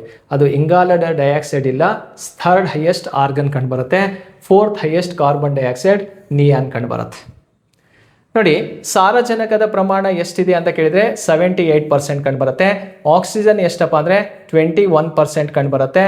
ನೆಕ್ಸ್ಟು ಆರ್ಗನ್ ಪ್ರಮಾಣ 0.93% ಕಂಡುಬರುತ್ತೆ. ಕಾರ್ಬನ್ ಡೈಆಕ್ಸೈಡ್ 0.03% ಕಂಡುಬರುತ್ತೆ. ನೆಕ್ಸ್ಟು ನಿಯಾನ್ ಅನ್ನುವಂಥದ್ದು 0.0018% ಕಂಡುಬರೋದು. ಇದು ವಾಯುಮಂಡಲದ ಪದರಗಳ ಬಗ್ಗೆ ಕೇಳಿರುವಂತಹ ಪ್ರಶ್ನೆ. ಅಥವಾ ವಾಯುಮಂಡಲದಲ್ಲಿ ಆ ಪದರಗಳು ಏನು ನಿರ್ಮಾಣವಾಗಿದ್ದಾವಲ್ಲ ಅದು ಗ್ಯಾಸಿಂದ ಫಾರ್ಮೇಷನ್ ಆಗಿರೋದು. ಯಾವ್ಯಾವ ಗ್ಯಾಸ್ ಹೈಯೆಸ್ಟ್ ಕಂಡುಬರುತ್ತೆ ಅನ್ನೋದನ್ನು ಕ್ರಮವಾಗಿ ನಾವು 4 ತಿಳ್ಕೊಂಡ್ರೆ ಸಾಕಾಗತ್ತೆ. ಓಕೆ ಸ್ನೇಹಿತರೆ, ಇದು 14ನೇ ಪ್ರಶ್ನೆಗೆ ಪ್ರಮುಖವಾಗಿ ಯಾವ ಉತ್ತರ ಅನ್ನೋದು ಗೊತ್ತಾಯಿತು. ನೆಕ್ಸ್ಟ್ ಹೋಗೋಣ. ಗ್ರೀನ್ವಿಚ್ನಲ್ಲಿ ಮಧ್ಯಾಹ್ನ 1 ಗಂಟೆ ಆಗಿದ್ರೆ ಹುಬ್ಬಳ್ಳಿ 75 ಡಿಗ್ರಿ ಪೂರ್ವ ರೇಖಾಂಶದ ಸ್ಥಳೀಯ ಕಾಲಮಾನ ಎಷ್ಟು ಅಂತ. ಇದು ತುಂಬ ಸಲ ನಾನು ಹಲವಾರು ವೀಡಿಯೋಸನ್ನು ಅಥವಾ ಪ್ರಶ್ನೆಗಳನ್ನು ಅನಾಲಿಸಿಸ್ ಮಾಡಬೇಕಾದ್ರೆ ಇದನ್ನು ಯಾವ ರೀತಿ ಆನ್ಸರ್ ಮಾಡಬೇಕು ಅಂತ ನಿಮಗೆ ಹೇಳ್ಕೊಟ್ಟಿದ್ದೀನಿ. ಯಾವಾಗಲೂ ಕೂಡ ನಾವು ವರ್ಲ್ಡನ್ನು ತಗೊಂಡಾಗ ಪ್ರಪಂಚದ ಕಾಲಮಾನವನ್ನು ನಿರ್ಧರಿಸುವಂಥ ರೇಖೆ ಯಾವುದಪ್ಪ ಅಂದರೆ 0 ಡಿಗ್ರಿ GMT ರೇಖೆ ಆಗಿರುತ್ತೆ. 0 ಡಿಗ್ರಿಯಿಂದ ಪೂರ್ವಕ್ಕೆ ಬಂದರೆ ಟೈಮ್ ಪ್ಲಸ್ ಆಗುತ್ತೆ, ಪಶ್ಚಿಮಕ್ಕೆ ಹೋದರೆ ಟೈಮ್ ಮೈನಸ್ ಆಗುತ್ತೆ. ಓಕೆ ನೋಡಿ, ಗ್ರೀನ್ವಿಚ್ನ ಕಾಲಮಾನ ವರ್ಲ್ಡ್ ಟೈಮನ್ನು ಸೆಟ್ ಮಾಡುವಂತಹ ಒಂದು ರೇಖೆ ಆಗಿರುತ್ತೆ. ಗ್ರೀನ್ವಿಚ್ನಿಂದ ಈಸ್ಟ್ ಕಡೆ ಬಂದರೆ ಟೈಮ್ ಪ್ಲಸ್ಸು. ಹಾಗಾದರೆ ಹುಬ್ಬಳ್ಳಿನೂ ಕೂಡ ಯಾವ ಕಡೆ ಇದೆ? ಪೂರ್ವದಲ್ಲಿರೋದ್ರಿಂದ ಪ್ಲಸ್ ಅನ್ನಾಗಿ ತೊಗೊಳ್ತೀವಿ. ನೋಡಿ, ಒಂದು ರೇಖಾಂಶದಿಂದ ಮತ್ತೊಂದು ರೇಖಾಂಶಕ್ಕೆ ಸೂರ್ಯನ ಕಿರಣಗಳು ಹಾದು ಹೋಗಬೇಕಂದ್ರೆ ಎಷ್ಟು ಟೈಮ್ ತೆಗೆದುಕೊಳ್ಳುತ್ತಪ್ಪ ಅಂದರೆ 4 ನಿಮಿಷ ಟೈಮ್ ಬೇಕು, 4 ಮಿನಿಟ್ಸ್ ಟೈಮ್ ಬೇಕು. ಆ 4ಇಂದಾನೇ ಕ್ಯಾಲ್ಕುಲೇಷನ್ ಮಾಡೋದು. ನೋಡಿ, 15 ರೇಖಾಂಶವನ್ನು ಹಾದು ಹೋಯ್ತಂತ ಅಂದ್ಕೊಳ್ಳಿ. ಸೂರ್ಯನ ಕಿರಣಗಳು 8 4 ಮಾಡ್ತೀವಿ, ಎಷ್ಟು ಬರುತ್ತಂತ ನೋಡಿದರೆ 60 ಬರುತ್ತೆ. 60 ಅಂದರೆ ಅರ್ಥ 1 ಅವರ್ ಅಂತ ತೊಗೊಳ್ತೀವಿ, 1 ಗಂಟೆ ಸಮಯ ಅಂತ. ಪ್ರತಿ 15 ರೇಖಾಂಶ ಅಂದರೆ ಎಷ್ಟು ಗಂಟೆ? 1 ಗಂಟೆ ಸಮಯ ಅಂತ ಇರೋದು. ಇಲ್ಲಿ ಎಷ್ಟು ಕೊಟ್ಟಿದ್ದಾರೆ ನೋಡಿ, 75 ಡಿಗ್ರಿ ಪೂರ್ವ ರೇಖಾಂಶ ಅಂತ ಕೊಟ್ಟಿದ್ದಾರೆ. ಈಗ 75 ಡಿಗ್ರಿ ಈಸ್ಟ್ ಲ್ಯಾಂಗಿಟ್ಯೂಡ್ ಅಂತ ಕೊಟ್ಟಾಗ 75 × 4 ಮಾಡೋಣ. ಎಷ್ಟು ಬರುತ್ತಪ್ಪ ಅಂದರೆ 300 ಬರುತ್ತೆ. ಅದನ್ನು 60ಇಂದ ಡಿವೈಡ್ ಮಾಡೋಣ. ಓಕೆ, 60ಇಂದ ಡಿವೈಡ್ ಮಾಡಿದರೆ ಎಷ್ಟು ಬರುತ್ತಪ್ಪ ಅಂದರೆ 5 ಬರುತ್ತೆ, 5 ಬರುತ್ತೆ. 6 5 30, 5 ಬರುತ್ತೆ. ಅಂದರೆ ಗ್ರೀನ್ವಿಚ್ಚಿಗೂ ಹುಬ್ಬಳ್ಳಿಗೂ ಟೈಮ್ ಡಿಫ್ರೆನ್ಸ್ ಎಷ್ಟು ಅಂತ ಕೇಳಿದರೆ 5 ಅವರ್ಸ್ ಅಷ್ಟು ಟೈಮ್ ಡಿಫ್ರೆನ್ಸ್ ಇದೆ ಅನ್ನೋದನ್ನು ನಾವಿಲ್ಲಿ ತಿಳ್ಕೊಬೇಕಾಗತ್ತೆ. ಈಗ ಗ್ರೀನ್ವಿಚ್ನಲ್ಲಿ ಎಷ್ಟು ಗಂಟೆ ಇದೆ ಅಂತ ಹೇಳಿದಾನೆ? ಮಧ್ಯಾಹ್ನ 1 ಗಂಟೆ ಇದೆ. ಇದೇ ಗ್ರೀನ್ವಿಚ್ ಪ್ಲೇಸು. ಇಲ್ಲಿ 1 ಗಂಟೆ ಟೈಮ್ ಇದೆ, 1 ಗಂಟೆ ಟೈಮ್ ಇದೆ. ಸೊ 1 ಗಂಟೆ ಯಾವುದು ಅಂತ ಕೇಳಿದರೆ ಆಲ್ರೆಡಿ PM ಆಗಿದೆ, 1 ಗಂಟೆ. ಈಗ ಹುಬ್ಬಳ್ಳಿ ಅಂತ ಕೇಳಿದರೆ ನಮ್ಮ ಕರ್ನಾಟಕಕ್ಕೆ ಬಂದರೆ ನಾವು ಈಸ್ಟರ್ನ್ ಸೈಡಲ್ಲಿ ಬರ್ತೀವಿ. ಈ ಭಾಗದಲ್ಲಿ ಹುಬ್ಬಳ್ಳಿ ಇದೆ ಅಂತ ಅಂದ್ಕೋಣ. ಕ್ಲಿಯರಾ? ಸೊ ಈಗ ಲಂಡನ್ನಿಂದ ಈಸ್ಟ್ ಕಡೆ ಬಂದರೆ ಎಷ್ಟು ಅವರನ್ನು ನಾವು ಕ್ಯಾಲ್ಕುಲೇಷನ್ ಮಾಡಬೇಕು? 5 ಗಂಟೆ ಟೈಮನ್ನು ತಗೋಬೇಕು. ಈಗ ಲಂಡನ್ನಲ್ಲಿ 1 ಗಂಟೆ ಇದೆ. 1 2 3 4 5 6 ಗಂಟೆ ತೊಗೊಳೋಣ. ಅಂದರೆ ಈಸ್ಟ್ ಕಡೆ ಬಂದಂಗೆ ಟೈಮ್ ಏನು ಮಾಡ್ತಾ ಹೋಗಬೇಕು? ಪ್ಲಸ್ ಮಾಡ್ತಾ ಬರಬೇಕು. ಆ ಪ್ಲಸ್ ಮಾಡ್ತೀರಂತ ಅಂದಾಗ ಸೊ ನಂಬರನ್ನು ಜಾಸ್ತಿ ಮಾಡ್ತಾ ಬರ್ತೀವಿ. ಈಗ 1 hour 2 hour 3 hour 4 hour 5 hours ಸಿಕ್ತು. Time difference between London and Hubli ಅಂತ ಕೇಳಿದರೆ ಎಷ್ಟು ಗಂಟೆ? 5 ಗಂಟೆ ವ್ಯತ್ಯಾಸ ಇದೆ.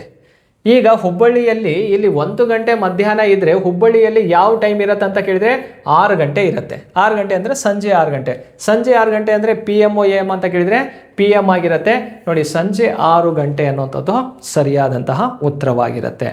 ಇದು ಟೈಮನ್ನು ಕಲಿಯುವಂತಹ ಒಂದು ವಿಧಾನವಾಗಿರುತ್ತೆ. ಇಂಥ ಪ್ರಶ್ನೆ ಏನಾದ್ರು ಕೊಡಲಿ, ಅರ್ಥ ಮಾಡಿಕೊಂಡು ಕ್ಯಾಲ್ಕುಲೇಷನ್ ಯಾವ ರೀತಿ ಮಾಡಬೇಕು ಅದನ್ನು ತಿಳ್ಕೊಂಡ್ರೆ ಸಾಕಾಗತ್ತೆ. ಓಕೆ ಸ್ನೇಹಿತರೆ, ನೋಡಿ, ಇಷ್ಟೂ ಪ್ರಶ್ನೆಗಳನ್ನು ನಿಮಗೆ ಜಿಯೋಗ್ರಫಿ ರಿಲೇಟೆಡ್ ಆದಂತಹ ಒಂದು ಪ್ರಶ್ನೆಗಳಾಗಿರ್ತವೆ. ಮುಂದೆ ಯಾವುದೇ ಎಕ್ಸಾಮ್ ಇದ್ದರೂ ಇವೇ ಪ್ರಶ್ನೆಯಲ್ಲಿ ಸ್ವಲ್ಪ ಹೆಚ್ಚು ಕಡಿಮೆ ಮಾಡಿ ಕ್ವಶನನ್ನು ರೈಸ್ ಮಾಡುವಂಥ ಸಾಧ್ಯತೆಗಳಿರ್ತವೆ.